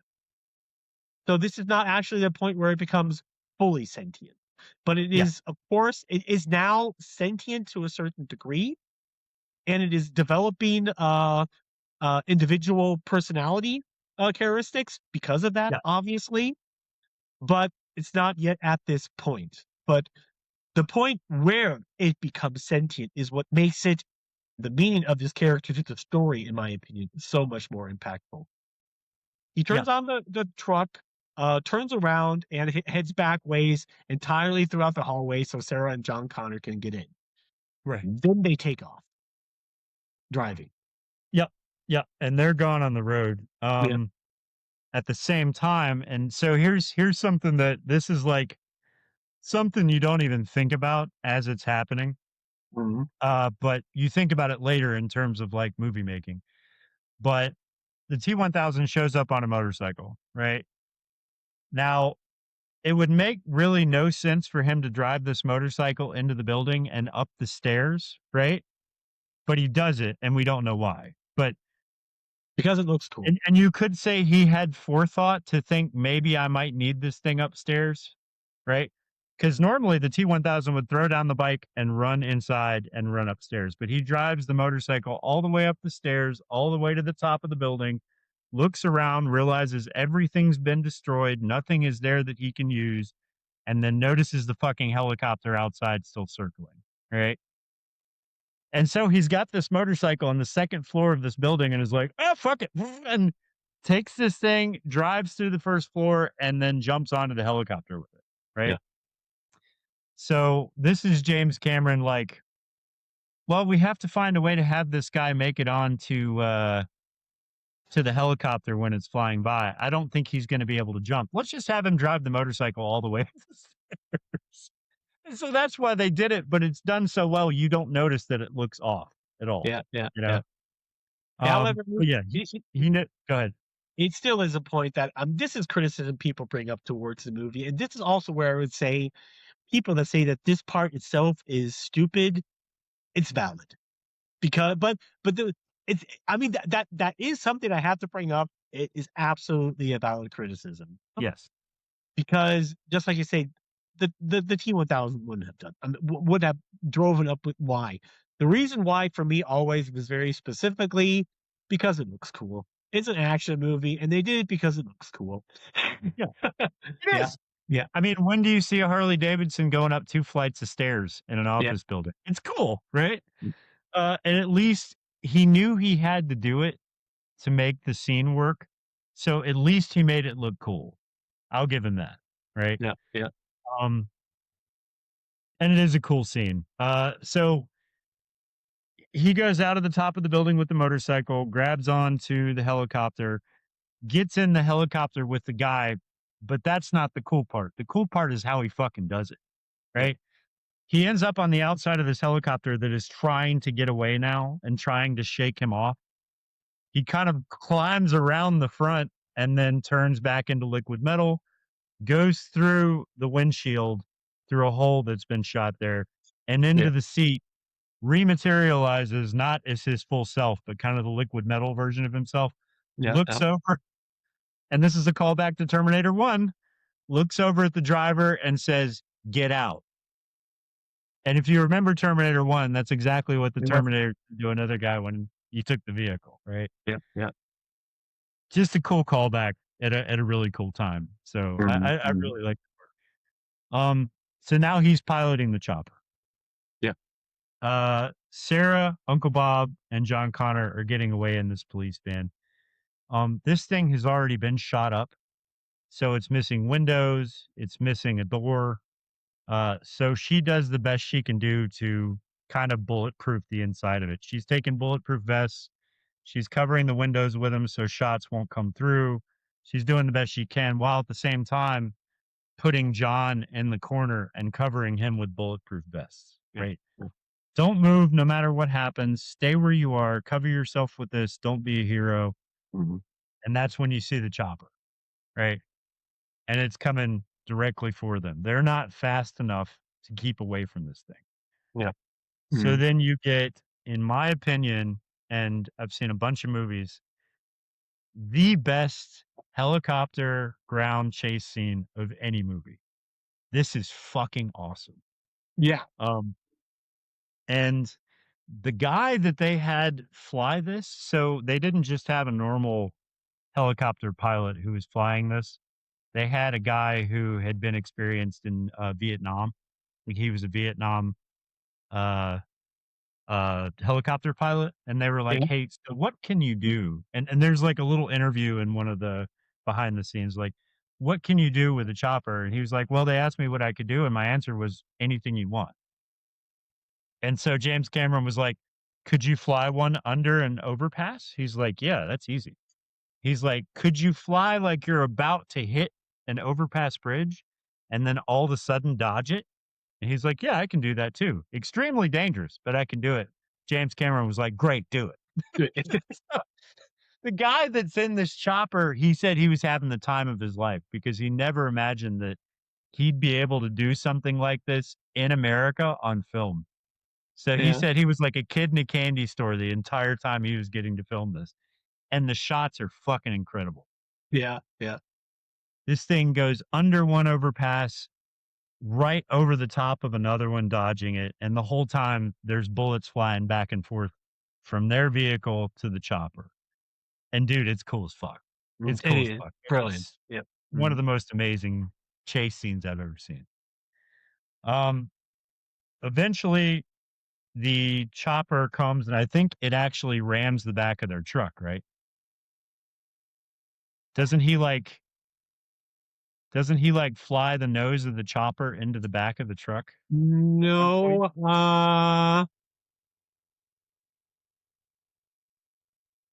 At Actually, some I'm not point, they sure. make some kind of contact with each other. They I come just in can't some remember kind of how. contact, but I don't think he gets them because, however, I think they shoot at him, or I think even my Uncle Bob might even shoot with the grenade launcher. And however, The helicopter crashes. Yeah. Shortly after that, they crash with the van, the military bus, or the cop bus that they just got out, and are getting out of the car, all three of them. At the same time, you see like a truck driver pull up, seeing the T-1000 getting back out of a burning helicopter. They're like, oh my God, man, are you okay? The T-1000 just instantly fucking kills him. Just with having a knife. Stabs him, Yeah, gets in the truck and follows him. This is also something for my sister, my older sister brings up. And something a lot of people, why does he have to kill him? Why does he just instantly kill him without anything? And they're like, I mean, and this is something I explained to non-Terminator fans why the T-1000 does this is because, I mean, for one, it's a fucking android built to kill humans, and it has its objective. The T-800 would have just walked past him, ignored him, and got into the truck, as he does basically more.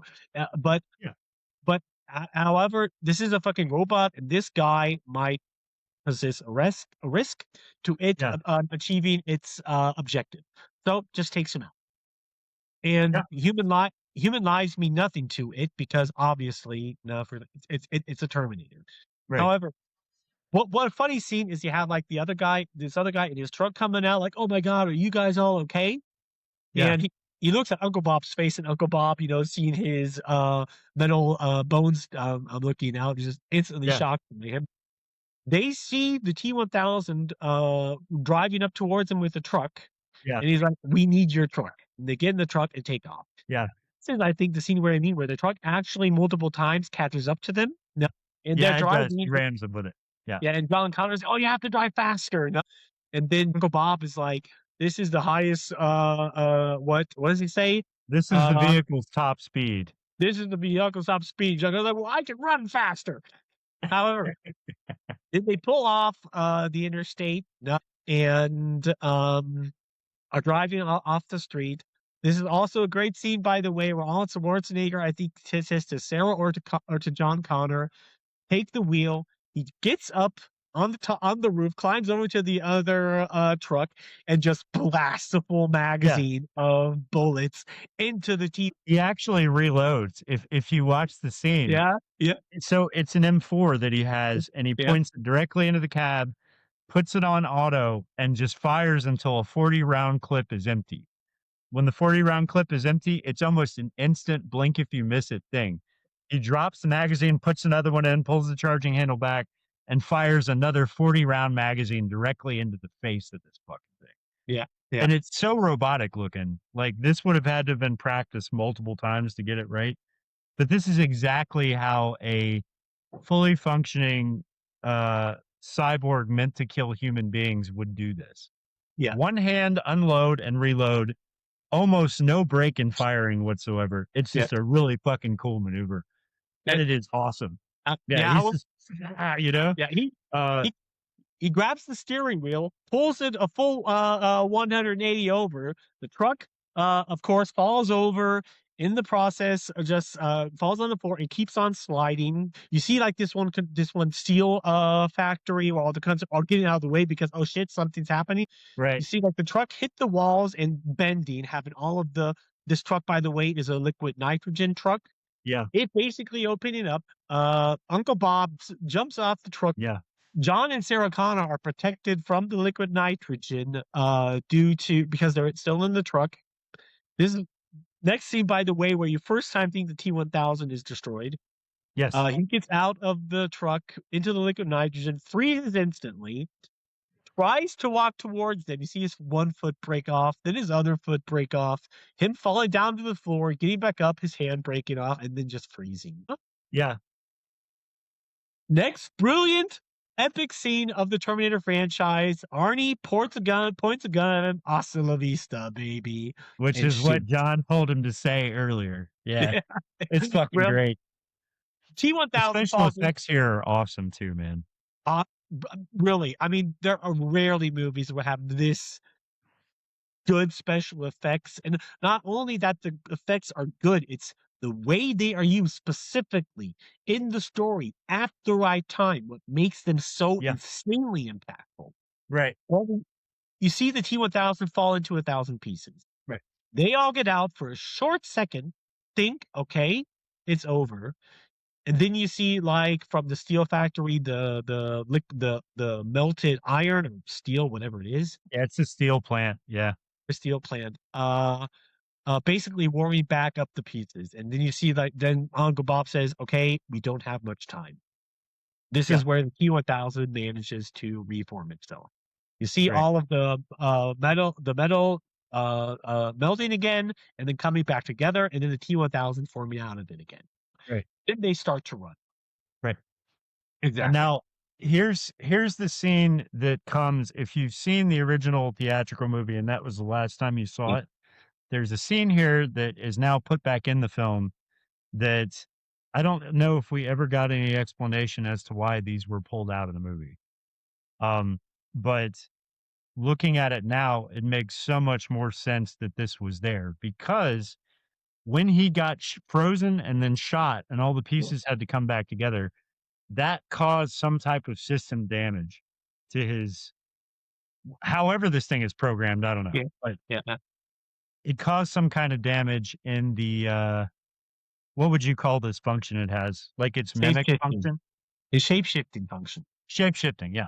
Yeah. Because when he grabs the T-1000 grabs like a railing to get around to go find them or catch them, and he looks down at his hand, which grips this thing and doesn't let go, and he can't figure out why, and he looks down and his hand is the exact same pattern as the railing, which means his system is malfunctioning, and whatever he touches, his skin starts to take on that pattern, right? And so this ultimately is what ends up being his demise later. Like there's an instance here where if this had not happened, John would have not been the wiser to it and he Yeah. may have been killed. But because he's malfunctioning, that's what gives John the idea, okay, that's not my mom, right? Yeah. Yeah. Anyway, that happens with the railing and you see that immediately he steps on top of a grate which is like it's like diamond metal sheets that he's Yeah. stepping on, and his boots automatically take on the form of those diamond metal sheets. So he's malfunctioning, and it's giving away his camouflage, right? Um, they go back into the factory, John and his mom, and I think Uncle Bob is with them, right? Yeah. Yeah. Yeah. So they go back into the factory. They're trying to get as far into it as they can to stay away from this thing. Yeah. And I think this is where Uncle Bob turns around, tells them to go, and he goes back towards the T-1000. The fight. Right? Yeah. And so we get another fight between these two. And if you want to explain it, go ahead because I don't want to miss a spot here. Okay. Well, what basically happens is you have, like, first the Uncle Bob walks down the hallway scanning for the T-1000. The T-1000 jumps in. Yeah. And of course, this is where the fight between them begins. This is also what shows how clearly just superior the T-1000 is to Arnold Schwarzenegger because he hits him a few times. The T-1000 overpowers him. He hits him directly in the face. At this point, he turns into liquid metal, reforms himself. So basically, where he hit him in the face, he's holding out with his hand. Yeah. Yeah. Slaps him a few times through the room, throws him against the wall, takes this big metal crate and bashes it a few times against his head. Arnold Schwarzenegger falls on the floor and is crawling towards his gun.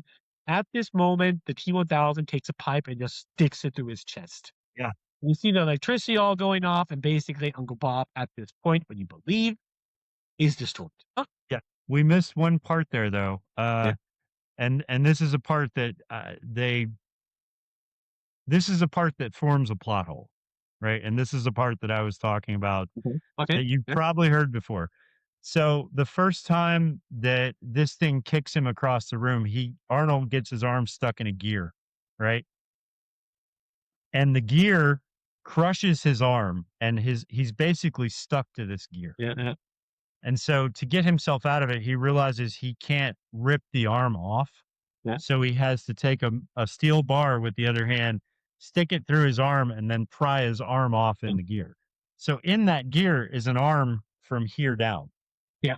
That's just there. And everyone forgets about this arm. Of course, Did obviously. you catch that?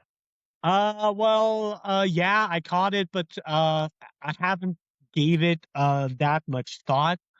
but I would not necessarily consider it to be a plot hole. It would have been a plot hole if they would have made further movies, what they did, Yes. and would have not mentioned this.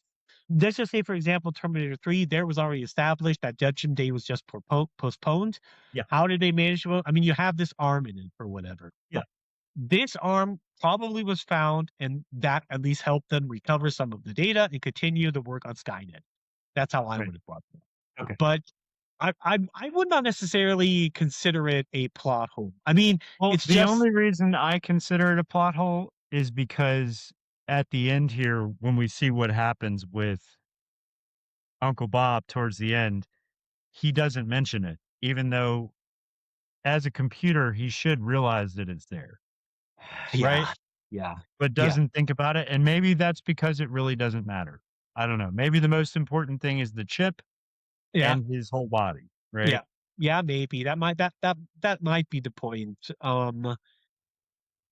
Yeah. Well, you can't. Yeah. You're right about that. It's never Yeah, mentioned. And that's why I thought for sure when Terminator 3 came out, they were going to bring it up but they didn't. because it basically goes full circle back to part 1 where she left the pieces of the Terminator Yeah. in a factory, right? Yeah. And they were able to retrieve those pieces. Not in a factory. The factory they were in was Cyberdyne Systems. The Right, factory right, was right. Cyberdyne Systems. Right, right. Yeah. Because This one's not. This is just yeah. a steel mill. I mean, I'm Right. not sure if you mentioned already, but there's a scene. There are still scenes, 2 scenes that are still cut out of it. One of the From scenes part 1? is from part 1. Okay. 2 scenes that were cut. The one scene is where they drive Sarah Connor away. That's where it cuts down. The Yes. scene actually goes on like 10 seconds longer, where the camera goes up and you see Cyberdyne Systems. Yeah. The Yeah, next morning. okay. Then the scene goes into the building where you have like cops and everybody running around. And you have this one guy actually, picking up the chip and the arm, going to his boss, like, hey, I just found this. What the fuck is this? Yeah. And boss looks at it like, oh my God, this shit, whatever it is, it's super highly advanced. And the boss looks at it and is like, I this shit, get it to the people in RD. Okay. Okay. Yeah. Yeah. Yeah. That they could have put that back in, dude. That Yeah. could have been Yeah. great, actually. Yeah. I- But the point here is like he's leaving pieces of himself behind that are full pieces. Yeah. And I feel like he would have caught that. But I say all that to say, remember that the arm is stuck in the gear as we go through the rest of this, right? Yeah. So, as you said, the T-1000 basically gets the best of him, sticks a giant steel bar through his chest, and we think that everything's stopped because you see his eye go black Yeah. and you see through his vision that the system shuts down. So we think that's the end of Arnold Schwarzenegger's Terminator, right? Yeah. The T-1000 starts to go after them. He first chases down John Connor's mom, Yeah. which she tells him to go because she knows this thing is close. She says, "Get out of here, go hide yourself, whatever." The T-1000 walks up to her, grabs her by the shoulder, and pins her to a wall with like a stabby projectile that he's created, right? And then this is cool. He picks one finger up and it starts to become a long projectile as well that he's pointing right at her eye. And he says, "Call John. Call John now." Because he figures he can use her as bait to get John Yeah. back to her, And right? and she says, fuck you. And he just repeats at her, I know this hurts. I know this hurts. Call John now. For some reason, the T-1000 does not kill Sarah Connor. I also don't fully remember why or how this happens. That's After right. that, We see it. you don't see it because it cuts back Yeah. to Uncle Bob, and you see a short scene of emergency energy activated, and this Yeah. is where Arnie wakes back up.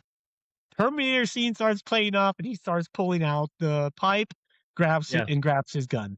Then it cuts to John Connor running through this steel factory or whatever. He hears his mom calling for him. Then John Connor runs towards her and please help me, please help me. Then he stops for a second, looks down at the floor and sees the T-1000. That her feet are the same pattern as the floor. That's when he notices it's the T-1000. At the same time, his mom, Sarah Connor, shows up behind the T-1000 and is holding a shotgun. Yeah. John Connor goes in the cover and says, shoot. And she starts blasting at him I love this again scene, and yeah. again and again. Almost manages to with the shots get the T-1000 towards the edge of the realm so she can push him into the melted metal. This is one scene where I wouldn't have stopped. I would just ran up to him and pushed him, but she doesn't. Dude. Yeah. I thought the same thing. She actually gives him time. It looks like he almost shuts down a little bit because he's right at the edge and his head goes down and his arms go down and you see the holes in his chest start to grow back in, right? Yeah. So he's healed back up and then he looks up at her and does the famous, right? Great. It's a brilliant scene. The whole thing's filmed really cool. Yeah. But the point there is the fact that they cut that out of the original movie, that John Connor could see her boots, and that's why he didn't run to her. If you watch the theatrical cut, it makes no sense that he stops. I actually had to go back and look at it. Like, she calls to him, and she's walking towards him, and he runs to her and stops for some reason. And then his real mother comes out from behind stuff with the shotgun. That there was no logical reason for him to stop. And I feel like that was a really dumb edit. I don't know why they did it. Yeah. But I'm glad it's back in. If you see the version of the movie now, it's always going to be there. Yeah. So thank goodness for that. Right. Yeah. However, then right when the T-1000 wants to walk towards him, you see Uncle Bob in slow motion coming up with the grenade launcher, shoots the T-1000 with it. He instantly explodes. Is almost his parts are basically attached together. You hear the T-1000 screaming and then just fall into the melted metal in this big pot. Then you see him while he's melting, taking back all of his former shapes that he did throughout the movie because now he's done. He's just fully melting. Right. Then it ends with first you see the rest of him left. Still trying to hold on to its form, forming a human face until it just, melts entirely, becomes one with the melted metal. Yeah. Then Sarah and John Connor run up towards Uncle Bob, and Uncle Bob just says, "I need a vacation." Yeah. And did anybody else in the movie say that? Where did he get that from? I've often wondered. I don't know. It was this is where you can say specifically through this line where you can say, okay, now he has become fully sentient. Yeah, he's one. That is something that nobody has ever mentioned. He probably knows that saying. That is something people always say when they have hard words. So at this point, that felt like an appropriate thing to say. So it said it. Yeah. They walk up towards the edge of the platform, and John Connor just say, "Is he dead now?" Uncle Bob replies with, "Terminator." Yeah. Then Sarah Connor says, "It's over." Uncle Bob replies, says, "No, it's not." And they all look at him like, "Huh? What?" Both of them, Sarah and John Connor. And Uncle Bob is like, "There's one more chip left." Points at his own head. Yeah. And it says, "It also has to be destroyed." And you can see Sarah Connor is just super surprised by this in her facial expression. Yeah. John Connor realizes it, and he just doesn't want the Terminator to destroy itself. Of course not. He sees this thing as a father figure at this point. This thing is like a father to him. He hands over a device to Sarah Connor and says, "You have to lower me into the metal because I cannot terminate myself." Right. He walks over wanting to get onto the hook so Sarah Connor can lower him into the metal. John Connor crying, slamming his fist at his chest, going, "No, don't do this." Uncle Bob replies to me, "I have to. John, I have to go now." And then John Connor forcefully says, "I order you not to go. I order you." This is where it is clear that at this point the cyborg is fully sentient because it was You'd be programmed. surprised how many people fucking miss that. What? Yeah, You yeah, it's ridiculous. People always bring this shit up. They're like, "He would have had to have followed his orders."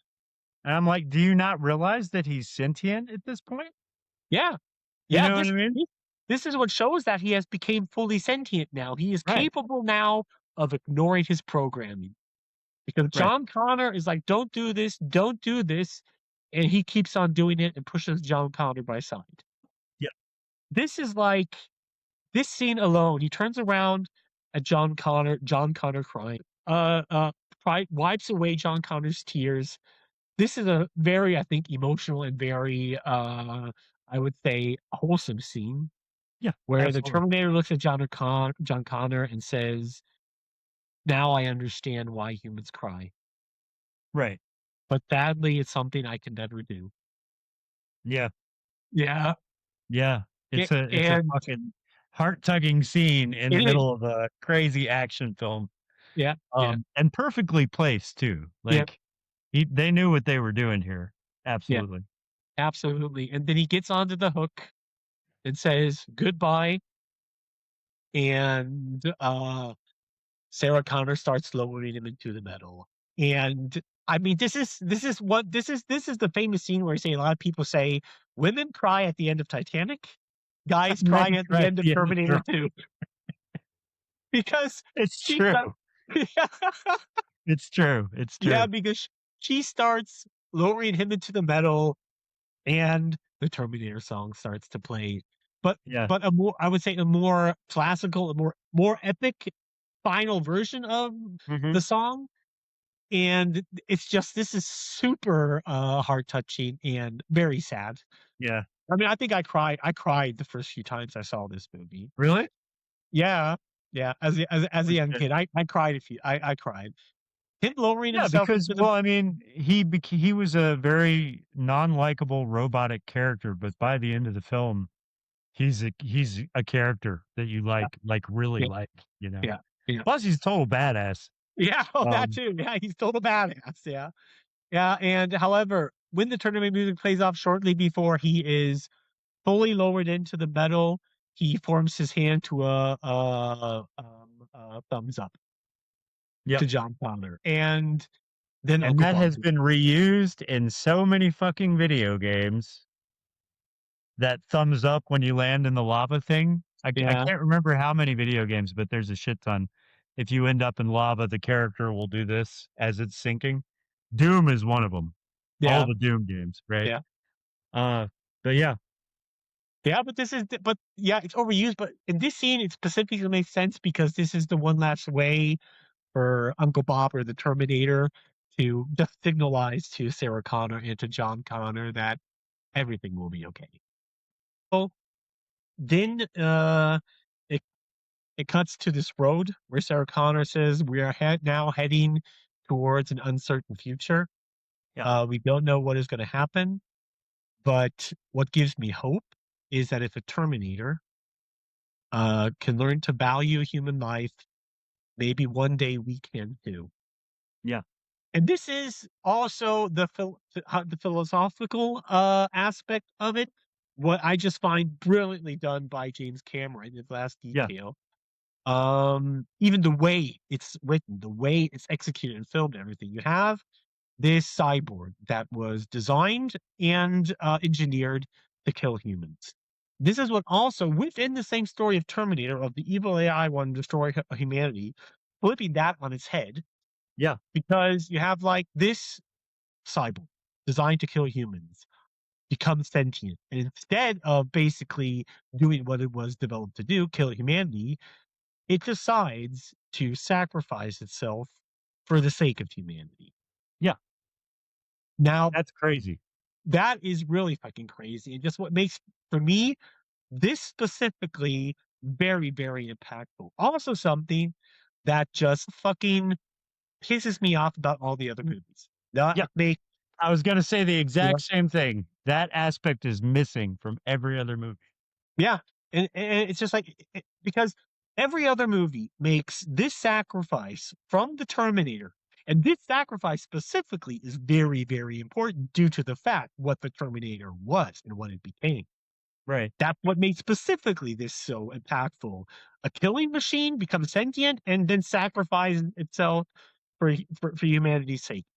That is Right. totally left out. What also pissed me off with Terminator 3 is that it totally destroyed the fucking lore with Yep. saying like all Terminators look like Arnold Schwarzenegger. That's a lazy way of just being able to put Arnold Schwarzenegger back into it. No, Yep. they tried to recreate Uncle Bob with a normal Terminator. What did not work, but they brought it up with, yeah, this is the T-100 880. It's more highly, that is the in-movie explanation that the script writers came up with. Dude, it's fucking stupid. I mean, that aspect was brought also into Terminator Resistance. Yeah, the T-810, the T-820s, the T-850s, but these were minor adjustments, basically. Now, they were Yeah. all the T-800 series. These were basically like the one was basically equipped with flamethrowers. The other one was basically equipped with a specific mission. That is how Yep. Skynet held these apart, but they aren't like an entirely new model or a Yep. updated. So that I just thought was insanely stupid. What was aggravating about T-880 that you have the Terminator straight up to begin with doing all this comedic things, these individual aspects, what it should not have. Right. And a lot of Right. people, it also brought up, yeah, but this was reprogrammed by John Connor's wife, and because Okay. No. That's why it's not canon, Mike, because it's fucking bullshit, and it's a cash grab. yeah, and it's just But I that's mean, why, it's no different than everything else we talk about with movies. Like, if you have an IP like this that is this lucrative, it begins to lose the soul of what made it good in the first place. yeah, And if you watch Terminator 2 and you just see a senseless action movie that looks cool, you've completely missed the whole fucking point. yeah. And that's what every movie after this did. It missed the point of why this movie was so good from a philosophical standpoint. Terminator 1 as well. So, yeah. Terminator 1 as well, yeah. Yeah, yeah, it misses, it just misses the point entirely, and that's just, yeah, it just bugs me. I mean, you could say Terminator 4 does not miss that aspect. That's the one thing you can say that Terminator 4 does right. It brings in that aspect, and that point is clearly in Terminator 4, but it's just there are so much things that are badly done that I think I've already mentioned in the Terminator 1 episode. Yeah. That just leads to the movie being, I don't know. A wasted And opportunity because there were wasted only a opportunity. few things that they needed to do to make that work, Yeah, and they yeah, didn't do it. yeah. And this is just also what I would see. One funny thing is that all the other Terminator movies, the directors that made these movies were all Terminator fans. Supposedly. Well, supposedly, but this is just brings up the point. Just because you're a fan of something doesn't mean you understand it. Doesn't mean you're capable of continuing the story. And that is basic. The other Terminator movies you can consider are on the level of fan fiction. Yeah. Well, Yeah. and you read, if you read a lot of fan fiction about any franchise or any genre, the most of it is just no, it's bullshit. It's just what some individual person wants the story to be, not because they think that is cooler or whatever, but it does not work with the original story. And that's also the other point that the Sarah Connor Chronicles, in my opinion, totally fucked up. Yeah. No, it I totally, didn't make it past the first 2 episodes of that. yeah, I mean, well, I watched the first few episodes. It totally put Terminator Sarah Connor Chronicles all already went into multiple timeline things. What is stupid. Then there's another thing is goddamn and how much Terminator Skynet sends back is ridiculous. And impossible. Yeah. Yeah. Because in Terminator 1, I mean the events that led up to the time travel, Skynet was already defeated. Yeah. And I mean, what I consider canon is the Future War series and Terminator Resistance. And in Terminator Resistance, Skynet is destroyed at the end. It's gone. Now, Right. it sends back the first 3 Terminators. That's it. Now, Yeah. you can consider about Terminator Resistance, it's like, because there is another Terminator sent back to kill Jacob Rivers. Right. But where was the I-950? Technically, it should have been 4, but Right.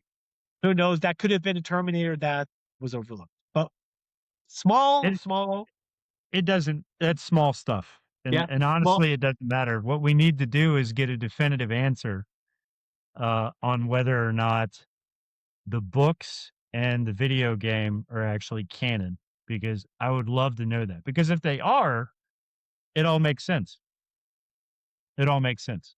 yeah, So, to the story of Terminator 2, if the books are actually canon and the video game is canon, that adds so much to the story and actually makes the story great. So I want to know if those are canon. We're going to have to yeah, look it up and give that yeah. So, answer yeah, on the next exactly. I mean, even though a lot of people criticize the game because from a gameplay mechanic, it's a first-person shooter. There's nothing special about it. Clearly, huh? But Okay. huh?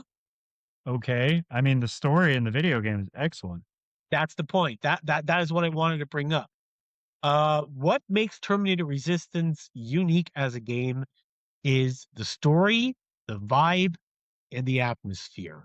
That is perfectly done up until the smallest detail. Yeah.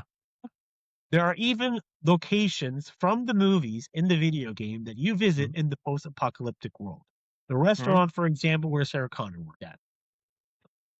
And all of these different, to the smallest detail, they just perfectly recreated this future war everybody wanted to see. And with the DLC, they made it even more brilliant. Yeah. With with you going I on the still have mission, yet to play the DLC, dude, but dude. I mean, dude, brilliantly. Have to okay. you have to play it. There are 2 DLCs, by the way. Huh? Okay. One I haven't told you about. The first one is the mission that Kyle Reese is having flashbacks of in Terminator 1. Okay. That is the DLC, a storyline you play through. And Okay. That's cool. you're assigned to Kyle Reese's squad. This is where you actually it ends up with you going into a factory where the C-101 is built, the cyborgs. In that DLC, I mean, more than in Terminator 1, it goes into the lore. Of course, the books do this as well.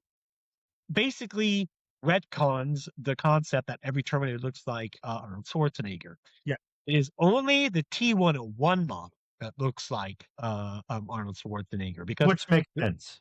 yeah, Yeah. because there's a T-102, T-103, T-104, and up and up and up and up and up. Yeah. And you go into the factory where the T-102 is made, and it looks exactly like a soldier that is in your squad. Oh shit. Okay. That's No? cool. Don't waste the rest of it on me. I want to Okay. play it. However, okay, play it. No, if you love the rest of the game, you'll love this. Okay, Map. because yeah, I love the game, But dude. Like I the don't. only, The only the only complaints that I'd heard about it were the graphics were a little outdated, but that did not bother me at all. Like the game was awesome.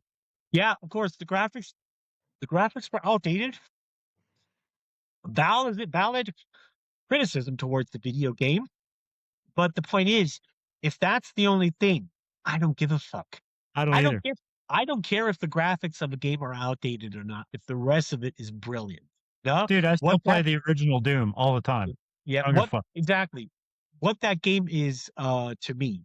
But also, I have to say, this is also a game that was specifically made for Terminator fans, fans of Yeah, Terminator 1 and Terminator 2, yeah, specifically. yeah, And also, just like the Future War novels, it's like, why did they not do the story? Because they would have had a brilliant way they could have put Arnold Schwarzenegger back into the story and him being a yeah, bad. Because Dieter Rosbach is an Austrian spy, and Skynet used the genetic material of previous spies or soldiers to create the organic material that is wrapped around the T-800s to make them cyborgs. yeah. And for the T-101, use the genetic material of Dieter von Rossbach. But by the way, is a brilliant storyline because you see, like, Dieter Rossbach is a retired spy. And I think he needs something from Sarah Connor's store. Right. And sees Dieter von Rossbach walking into her store wanting to order something from him. Instantly thinking, obviously, he's a Terminator. Right. It's repeating itself and instantly runs because at this point she has no weapons. She thinks she can hide it or whatever. And Dieter Rossbach is just standing there like, what the fuck is her problem? That's smart. That's smart. I like that. Yeah. Okay. And throughout the first book, Dieter von Rossbach gets involved with Sarah Connor because, to spoil a little bit from the books, Celine, the I-950, does way too much she should have been doing. Instead of only trying to recreate Skynet, she tries to actively prevent the human resistance from being formed. Starts with her money and everything, creating her own T-101s that, by the way, are weaker than Arnold Schwarzenegger version because she did not have the right materials. Other small details they brought up is that these T-101s or T-800 had blue eyes because she had to use different materials to create them. Right. She also managed to create them in different body heights, and this is what and sent 2 of these Terminators after Sarah and John Connor. In this process, Dieter Rossbach got involved with Sarah Connor. They managed to take down 2 of these Terminators. Right. And Sarah Connor more or less explains everything to Dieter Rossbach. Okay. And that takes on the whole story. Sarah Connor and Dieter Rossbach, they are alive until the end of the future war. No shit. Okay, cool. Yeah. After the human resistance is formed, John Connor becomes their leader. He basically orders Sarah Connor and Dieter Rossbach to go into hiding. Okay. Says specifically that his mother and Dieter von Rossbach have to hide. Okay. They still do work as aliases for the human resistance, but he sends them more or less into hiding for the reason is that John Connor needs his soldiers to have a heroic, legendary figure they could look to beyond himself, because he's supposed to be the leader. He's going to make decisions that is going to piss people off. He's going to make decisions that is going to cause people to die, while there is also going to be a large part of people that are going to dislike him. And he needs a figure, a person that is so heroic, so legendary, that the people will always look up to. This, by the way, leads into Kyle Reese, his explanation of the legendary Sarah Connor. When Sarah Connor and Dieter Rossbach are in hiding, John Connor himself spreads these stories of what his mother did. He does not necessarily fabricate the story, just he lets everybody know about his mother. Yes. Where he got all of this knowledge, how he learned all of this, and yada, yada, yada. And he tells all of his soldiers about this mother. He basically turns his mother into this martyr for the human resistance soldiers. And there they have, with Sarah Connor, they martyr in the future war novel, by the way, that everybody's talking about. Okay. Yeah. So he basically turns her into a god. More or less. Yeah. That's fucking crazy. Yeah. That's cool. Okay. Yeah. I like that ending so much better than what we got with the movies that came after Terminator 2. Yeah. It's just, you see, after they win the human war, after they win the future war, you also see the entire process. It goes into more detail into that process of how the Terminator is reprogrammed and all of that kind of stuff. Yeah. And you see them winning the future war. They're in Skynet's laboratory. You see John Connor basically giving Kyle Reese his briefing and his mission, reading to him the message that Kyle Reese has to read to Sarah Connor, basically. Okay. Yeah. Then he sends Kyle Reese back. At the same moment, Sarah Connor and Dieter Rossbach come walking back up with Uncle Bob, butt naked, by the way. Okay. And John Connor looks at Dieter von Rossbach and Sarah Connor and says, "Is everything finished?" They look at him like, "Yes, everything's done. He's programmed. He's ready for the mission." And No then they, shit, dude. That's crazy. and That's then, crazy.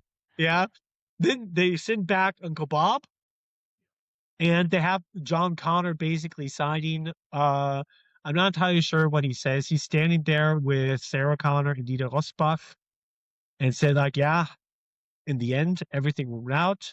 Humanity survived." And I think John Connor says something like, "It's crazy for me seeing this now after so much years, knowing what these people are going to go through. And well, I guess this is just how the cycle has to end."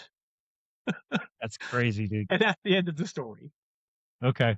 So I would say to Terminator fans, if you haven't read the books, go read them. I am going to personally go find out if these things are canon and let everybody know in the next episode. Because Yeah. I'm curious. I want to know now. Like if these are canonized along with the video game. But I'm pretty sure they are. That's my prediction anyway. They're my canon. Yeah. Anything else you want to say about T2? Dude, Because how I long could do you go want- on. I mean, dude, I could go on for hours as well. I mean, what We know, what Mike. We know, Mike. you know. Yeah. The only thing I wanted to say, and this is not a gripe, this is not a complaint, this is not anything but just a realization, right?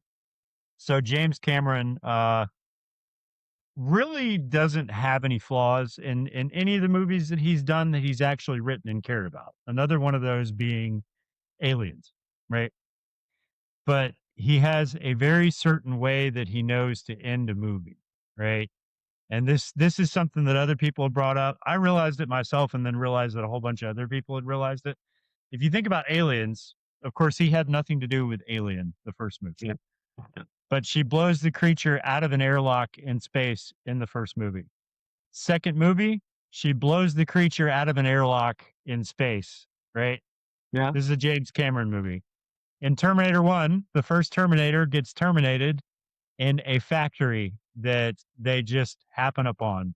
The second movie, the Terminator gets terminated in a factory that they just happen upon. Like he revisits, and I think this is purpose. I think he does this because he thinks it's cool. Yeah. Because of the whole circular theory, which has to do with time travel and all that stuff. Yeah. It's a ring theory. Yeah. And if you look up ring theory, it makes sense with time travel. Everything repeats itself. And Yeah. I think he does that because he himself has a personal belief about future, presence, different universes, and stuff like that. And that's why he does this. Yeah. And I just thought that was a really interesting aspect to his work, Mhm. is that he will end the second part of something the same way the first part of it ended. And it's just something to think about that also will blow your mind a little bit, but still pretty cool, right? Yeah. You ever thought about that? No, not really, actually. I haven't Yeah, really look thought up. about If you look up ring theory and Yeah. read about it, it'll make Yeah. perfect sense. That's Okay. exactly. Mhm. Yeah, But still that's cool. just also just I recently watched the Terminator Zero anime. Now I think talked about it. That's also it brings in the modern time travel rules that time travel is different lines. That I mean, simply for that reason itself, I'm like, no. I mean, at that point, the entire story falls apart if you do not have this cycle. Yeah. That makes Yeah. everything meaningless. Yeah. Yeah, because John Connor would have no reason to send back Kyle Reese. Doesn't matter, because if time travel isn't going to change anything, who cares? Skynet is not going to send back the Terminators. It's not going to even bother creating the time machine if Skynet knew that not going to do anything anyway. Right. Yeah. Yeah. Who knows, dude? That's just it. Yeah. Like it's one of those things you can think about forever and ever and ever and still not really come up with what the right answer would be in the end. You know? Because really you're just prolonging the inevitable no matter what you do. Yeah. But anyway, I hope that anybody who's a fan of this franchise appreciates the episode. There's a lot of knowledge here. Still top 5 movies of all time for me. Terminator 2. Yeah, for me, definitely Right up as there well. with Aliens, you know? Yeah. But yeah, I'm not sure what our next movie is, Mike. Do you know? Let me check. Our next movie is Megan. Okay. Okay. That's our next one. Another one about an evil robot. Cool. All right. Yeah. All right. Cool. So catch us for Megan next time. Leave comments. Let us know what you thought. And we'll see you guys next time. Until then, I'm Matt. I'm Mike. See you guys later. See ya. Bye. The blackest eyes. The darkest side. Innocent people.